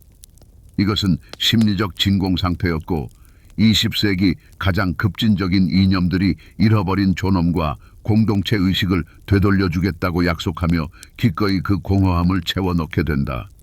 승리자들의 심리 또한 복잡하기는 마찬가지였다. 거의 신과 같은 권능에서 오는 도취감, 경쟁자에 대한 동물적 공포, 그리고 자신을 정당화하려는 절박한 욕구가 뒤섞인 아슬아슬한 조합이었다. 그들은 스스로를 사회 진화론의 화신이자 초인이라고 진심으로 믿었다. 잔혹한 투쟁 속에서 자신의 힘과 지혜로 살아남았다고 확신했던 것이다. 만연한 빈곤 속에서 자신들의 막대한 부를 정당화하기 위해 그들은 부의 복음이라는 새로운 시민 종교를 창조했다. 그 핵심은 간단했다. 신은 인류 전체의 번영을 위해 부를 가장 탁월한 인간에게 주어 현명하게 관리하도록 한다는 것이었다. 이 이념 덕분에 그들은 사업에서는 무자비한 약탈자였지만 도서관과 대학교를 짓는 등 사회생활에서는 아낌없는 자선 사업가가 될 수 있었다. 그러나 노동자들의 임금은 인상하지 않았다. 그리하여 낡은 신념의 폐허 위에서 새로운 신념이 싹 텄다. 부는 미덕의 증거이고 가난은 죄악의 표징이라는 믿음이었다. 그리고 이 신념은 새로운 사회 계층 구조를 굳건히 다졌다. 이 구조가 극명한 불평등이 아니라 자연스럽고 거의 신성한 질서인 것처럼 보이도록 만들었다. 증기망치의 굉음 뒤, 자본의 번뜩임 뒤, 그리고 공장 굴뚝의 연기 뒤에는 단순한 이윤 추구 이상의 것이 자리 잡고 있었다. 이 모든 혼돈을 지배하는 것은 강력하고 냉철하며 매혹적으로 논리적인 철학적 사상이었다. 바로 공리주의였다. 그 핵심 교리인 최대 다수의 최대 행복은 낡은 종교적 도그마와 귀족적 특권에 지쳐있던 시대에 마치 음악처럼 들렸다. 공리주의는 신성한 권리나 세습된 명예 같은 모호한 개념들을 명확하고 측정 가능하며 얼핏 보기에 완벽하게 공정해 보이는 계산으로 대체할 것을 제안했다. 이제부터는 모든 행동, 모든 법률, 모든 발명품이 단 하나의 기준으로 평가되었다. 그것이 세계의 총체적인 행복의 양을 증가시키는가? 이 단순한 공식은 전체 산업혁명을 위한 보편적인 도덕적 정당성이 되었다. 이 새로운 세속 종교의 지적 동력이자 최고 사제는 영국의 철학자 제레미 벤담이었다. 그는 단순한 이론가가 아니라 도덕, 법, 행정을 정밀 과학으로 전환하려는 집념에 사로잡힌 새로운 세계의 진정한 건축가였다. 벤담은 인간의 행동이 쾌락과 고통이라는 두 지배자에 의해 통제된다고 믿었다. 이는 쾌락 계산이라는 시스템을 만들 수 있다는 의미였다. 이 시스템은 어떤 행동이 최대의 쾌락과 최소의 고통을 가져올지 수학적으로 정확하게 계산할 수 있도록 하는 것이었다. 그의 세계에는 신비로운 영혼이나 타고난 권리가 설 자리가 없었다. 오직 효용이라는 계상이만이 존재했다. 만약 공장을 짓는 것이 값싼 상품과 경제 성장이라는 형태로 국가에 엄청난 이익을 가져온다면 수천 명의 노동자들이 겪는 고통이나 장인들의 파산은 전체 행복 방정식에서 불쾌하지만 용납될 수 있는 비용일 뿐이었다. 이러한 철학의 가장 섬뜩하고 완벽한 상징은 벤담의 파놉티콘 프로젝트였다. 원래는 이상적인 교도소를 위한 설계였다. 원형 건물 외곽에 감방들이 배치되고 중앙에는 감시자를 위한 탑이 있는 구조였다. 특수한 조명 덕분에 죄수들은 현재 자신들이 감시당하는지 아닌지를 결코 알 수 없었고, 따라서 항상 감시당하고 있는 것처럼 행동할 수밖에 없었다. 그러나 벤담은 파놉티콘을 단순한 감옥 이상으로 보았다. 그것은 이상적인 사회의 모델이었다. 공장, 학교, 병원, 도시 등 모든 것이 최대의 효율성을 위해 전면적인 가시성, 통제, 그리고 자기 규율이라는 이 원칙에 따라 조직되어야 한다고 보았다. 이 세계에는 사생활, 비합리성, 혼돈이 설 자리가 없었다. 인간은 거대한 공공의 이익을 위한 기계 속에서 투명하고 예측 가능하며 쉽게 관리되는 요소로 변모했다. 그러나 인류에 대한 이러한 차갑고 계산적인 시각은 또 다른 그룹의 사상가와 시인들에게는 공포를 안겨주었다. 그들은 대안적인 철학적 교리인 낭만주의에 의해 맞섰다. 공리주의가 이성과 계산의 종교였다면 낭만주의는 영혼의 열정적인 반란이었다. 낭만주의자들은 연기를 뿜어내는 굴뚝을 보며 진보가 아니라 시인 윌리엄 블레이크가 썼듯이 어둡고 사악한 방앗간을 보았다. 그들은 영감과 신성한 아름다움의 원천인 자연이 공리적 이익을 위해 파괴되는 것을 목격했다. 그들은 열정과 꿈, 두려움을 지닌 살아있고 독특한 인간이 회계장부의 추상적인 단위로 전락하는 것을 보았다. 이러한 영적 저항의 회색 추기경들은 블레이크와 윌리엄 워즈워스 같은 시인들뿐만 아니라 토머스 칼라일과 같은 격렬한 사회 비판가들도 포함했다. 그들은 산업 자본주의가 모든 진정한 인간적 유대를 파괴하고 그것을 돈이라는 넥서스라는 단 하나의 유대로 대체했다고 주장했다. 충성심, 사랑, 의무, 명예 등 이 모든 낡은 가치들은 비효율적이라며 버려지고 냉철한 개인적 이익 계산으로 대체되었다. 그들은 단순히 낡은 삶의 방식뿐만 아니라 영혼의 상실, 그리고 만인에 대한 만인의 투쟁을 벌이는 이기적인 개인들의 원자로 쪼개진 세계의 온전함마저 잃어버린 것을 애도했다. 그리고 이러한 사상들의 논쟁은 단순한 학술적 논의가 아니었다. 실제 정치와 문화를 좌우하는 문명의 영혼을 위한 진정한 전쟁이었다. 의회에서는 자연스러운 흐름에 개입하지 말 것을 요구하는 자유시장주의자들과 낭만주의적, 기독교적 이상에 입각하여 최초의 아동 노동 제한 법안을 통과시키려던 사회개혁가들 사이에 치열한 전투가 벌어졌다. 예술에서는 낭만주의적 풍경화가 도시 빈곤의 사실적 묘사와 맞섰다. 건축에서는 중세의 영성을 되찾으려 했던 고딕 부흥이 공장 건물의 실용적인 단순함에 대항했다. 기계의 논리와 마음의 논리 사이 측정할 수 있는 세계와 오직 느낄 수 있는 세계 사이의 이 근본적인 갈등은 19세기에 시작되어 지금까지도 해결되지 않고 있다. 시스템은 절정에 달한 듯 보였다. 철도는 대륙을 뒤덮었고 공장의 연기는 수백만 인구가 사는 도시의 하늘을 가렸으며 상품과 자본의 흐름은 전례 없는 위력을 발휘했다. 산업 자본주의라는 거대한 기계는 전속력으로 작동했고 그 창조자들인 강도 귀족들은 스스로를 우주의 주인이라 느꼈다. 그러나 시스템이 영원하고 깨지지 않을 것 같았던 바로 이 승리의 순간, 그것은 스스로를 잠식하기 시작했다. 시스템에 타격을 가할 외부의 적은 없었다. 그것의 종말은 자기 자신의 코드, 즉 무한한 성장과 무자비한 경쟁이라는 근본 원칙에 의해 이미 프로그램되어 있었다. 한계를 넘어선 회전수로 가속된 엔진은 폭주하며 스스로를 산산조각 내기 시작했다. 와트와 스티븐슨 같은 선구적인 엔지니어이자 비전가였던 첫 세대 산업가들의 뒤를 이어 후계자들이 등장했다. 하지만 이들은 다른 종류의 후계자들이었다. 그들은 창조 정신을 물려받은 것이 아니라 오직 권력의 도구와 지배욕만을 물려받았다. 그리고 그들은 맹수처럼 거대한 유산을 덮쳐 진보라는 개념 자체를 산산조각내고 각자 자신에게 유리한 방식으로 해석했다. 이전에는 진보가 더 새롭고 더 완벽한 제품을 만드는 것을 의미했지만 후계자들에게 진보는 오직 하나만을 의미했다. 즉, 경쟁자를 흡수하고 파괴하는 것이었다. 초기 자본주의의 성배였던 자유경쟁이라는 개념은 그 추악한 반대편인 전면전으로 변질되었는데 그 목적은 절대적인 독점을 확립하는 것이었다. 이것은 전장이 아니라 증권거래소와 법정에서 벌어진 전쟁이었다. 그 무기는 대포가 아니라 덤핑, 적대적 인수 합병, 그리고 카르텔 담합이었다. 시장은 검투사들의 격투장으로 변모했고 거대한 트러스트들은 티라노사우루스처럼 작고 약한 경쟁자들을 잡아먹었다.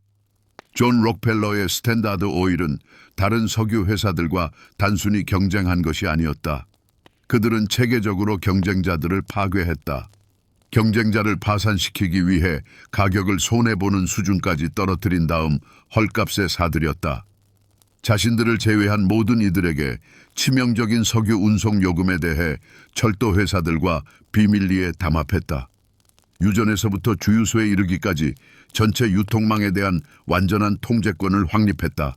이것은 경제가 아니었다. 그것은 국가 산업 정책의 수준으로 격상된 마피아였다.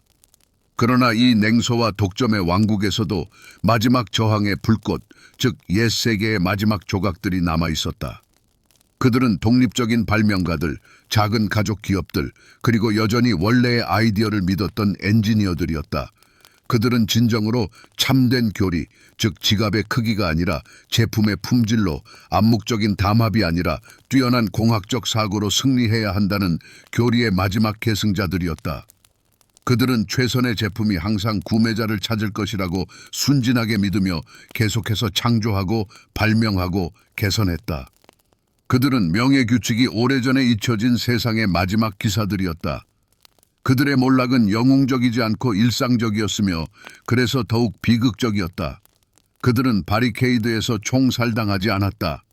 그들은 사무실의 고요함 속에서 체계적이고 냉정하게 숨통이 끊겼다. 새로운, 더 효율적인 엔진을 발명한 작은 회사를 상상해 보십시오. 거대한 트러스트는 정당하게 경쟁하는 대신 단순히 주식시장에서 회사의 지배 지분을 매입하고 창업자를 해고하며 그의 천재적인 발명품을 서랍 속에 넣어두었습니다.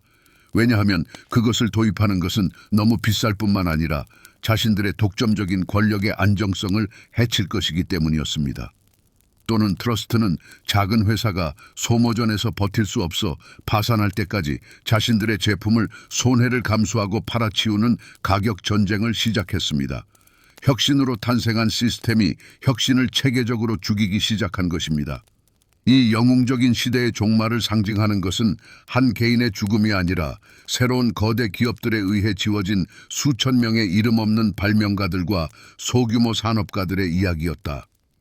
멘로 파크의 마법사와 같은 위대한 고독한 천재는 신화 속 인물처럼 거대한 기업의 익명적인 연구개발 부서에 자리를 내주었다. 그곳에서는 수백 명의 엔지니어들이 돌파구가 아닌 기존 제품의 사소한 개선을 위해 일했다. 위험, 대담함, 상상력의 비상은 예측 가능성, 안정성, 그리고 분기별 보고서로 대체되었다. 그렇게 첫 번째 산업혁명은 죽었다.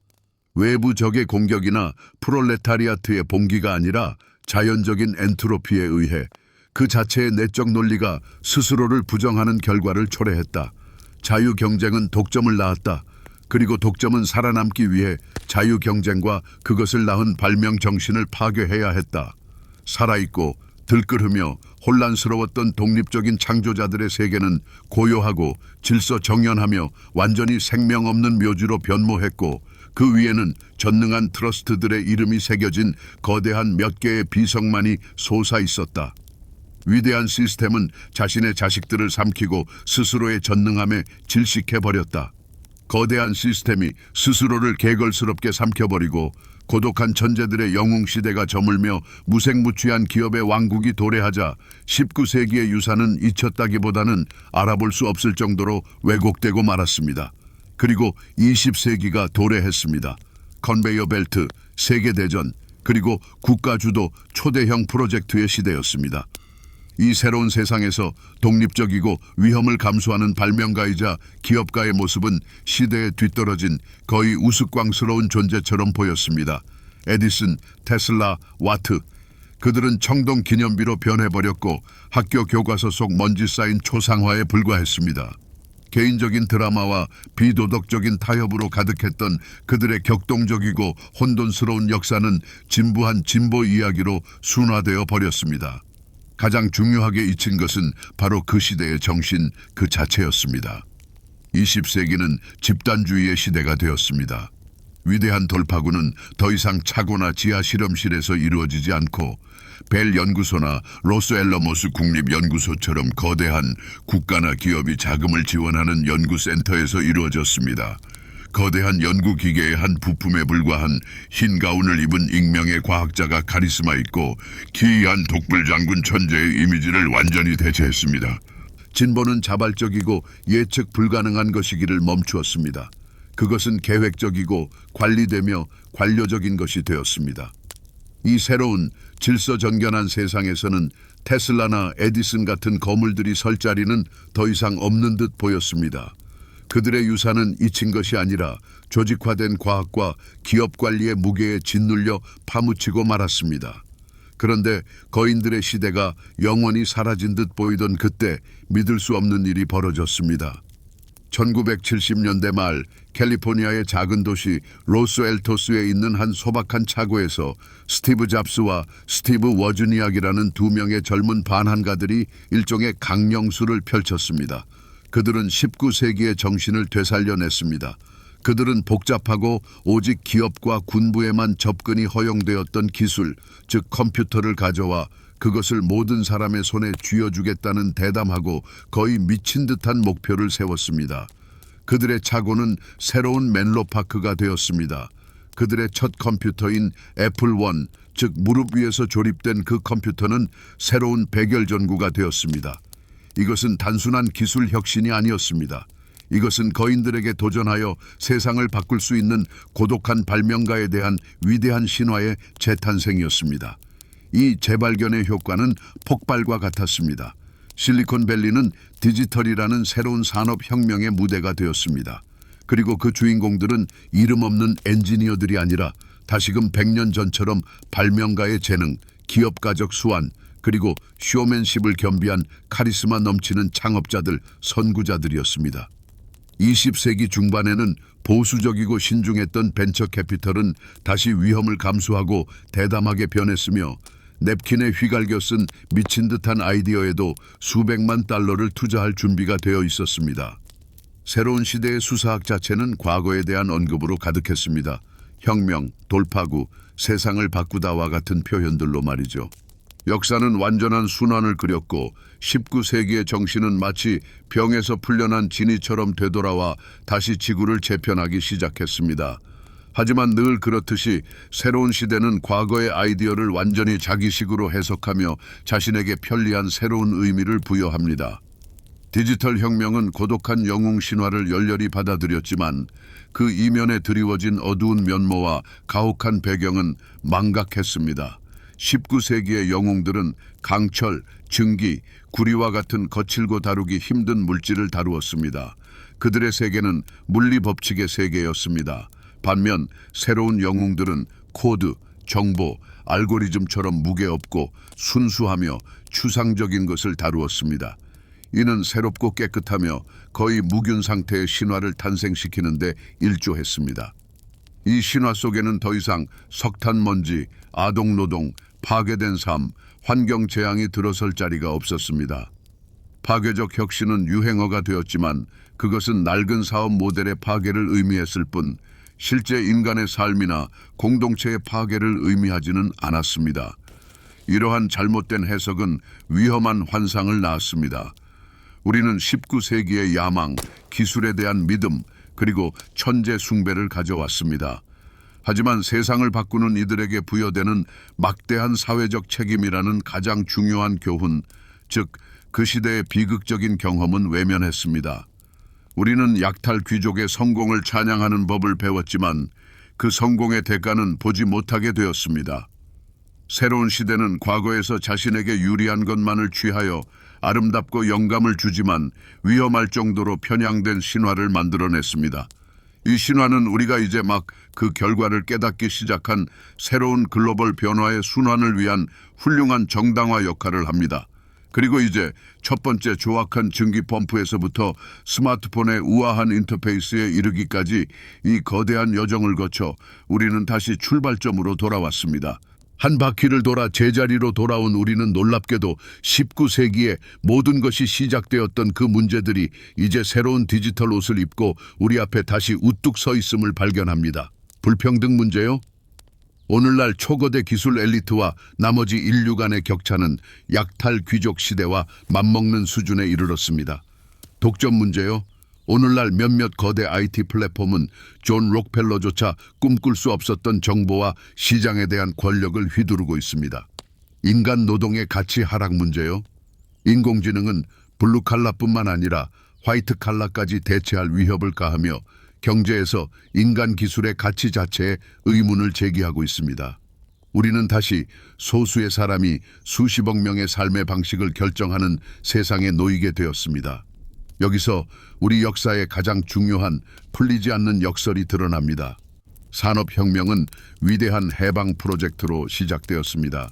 그 사상가들은 기계가 인간을 고된 육체노동, 자연의 지배, 빈곤과 무지로부터 해방시킬 것이라고 진심으로 믿었습니다. 기술은 해방의 도구가 되어야 했습니다. 하지만 이 위대한 해방의 매번 순환마다 시스템은 필연적으로 새롭고 더욱 정교한 형태의 의존과 통제를 낳았습니다. 수작업에서 해방시켜 주었던 증기기관은 인간을 컨베이어 벨트에 묶어놓았습니다. 빛과 에너지를 제공했던 전기는 전면적으로 통제되는 시스템의 생성을 초래했습니다. 정보의 자유를 약속했던 컴퓨터는 글로벌 감시의 도구가 되었습니다. 결국 절대적인 질서와 효율성을 향한 열망이 필연적으로 가장 섬세하고 모든 곳에 스며드는 자유 없음이라는 혼돈을 낳는다는 결론에 이릅니다. 우리는 우리에게 봉사할 시스템을 구축했지만 결국 우리 자신이 그 시스템의 하인이 되고 말았습니다.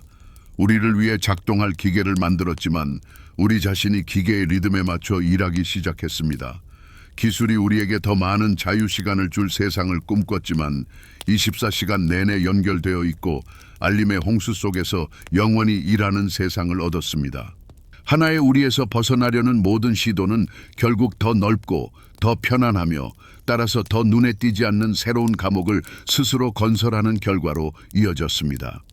새로운 기술적 해결책이 또 다른 훨씬 더 복잡한 문제를 낳는 이 의존의 나서는 끝없이 이어지는 듯합니다. 우리는 무한한 에너지를 얻기 위해 원자를 분열하는 법을 배웠지만 핵 파괴의 위협을 얻었습니다. 자유로운 소통을 위한 글로벌 네트워크를 만들었지만 확증 편향의 반향실, 가짜뉴스, 사회 양극화를 얻었습니다. 우리는 가장 복잡한 문제들을 해결하기 위해 인공지능을 만들고 있지만 그것이 통제 불능 상태가 될 순간을 두려워하고 있습니다. 진보를 향한 모든 발걸음은 마치 이 웅장한 게임의 판돈을 높이는 것 같습니다. 그리고 맨체스터의 연기나는 굴뚝에서 실리콘밸리의 빛나는 데이터 센터에 이르기까지 이 200년에 걸친 대서사를 바라보면서 가장 중요한, 가장 불안하며 어쩌면 답이 없는 질문이 떠오릅니다. 이 모든 것을 바라보면서 가장 중요한 질문이 떠오릅니다. 역사는 우리가 새로운 기술적 수준에서 똑같은 실수를 반복할 수밖에 없는 나선일까요? 아니면 우리가 과거의 경험에 기대어 이 끝없는 순환에서 벗어나 마침내 우리 스스로가 만들어낸 그 힘들을 통제하는 법을 배울 기회가 있을까요?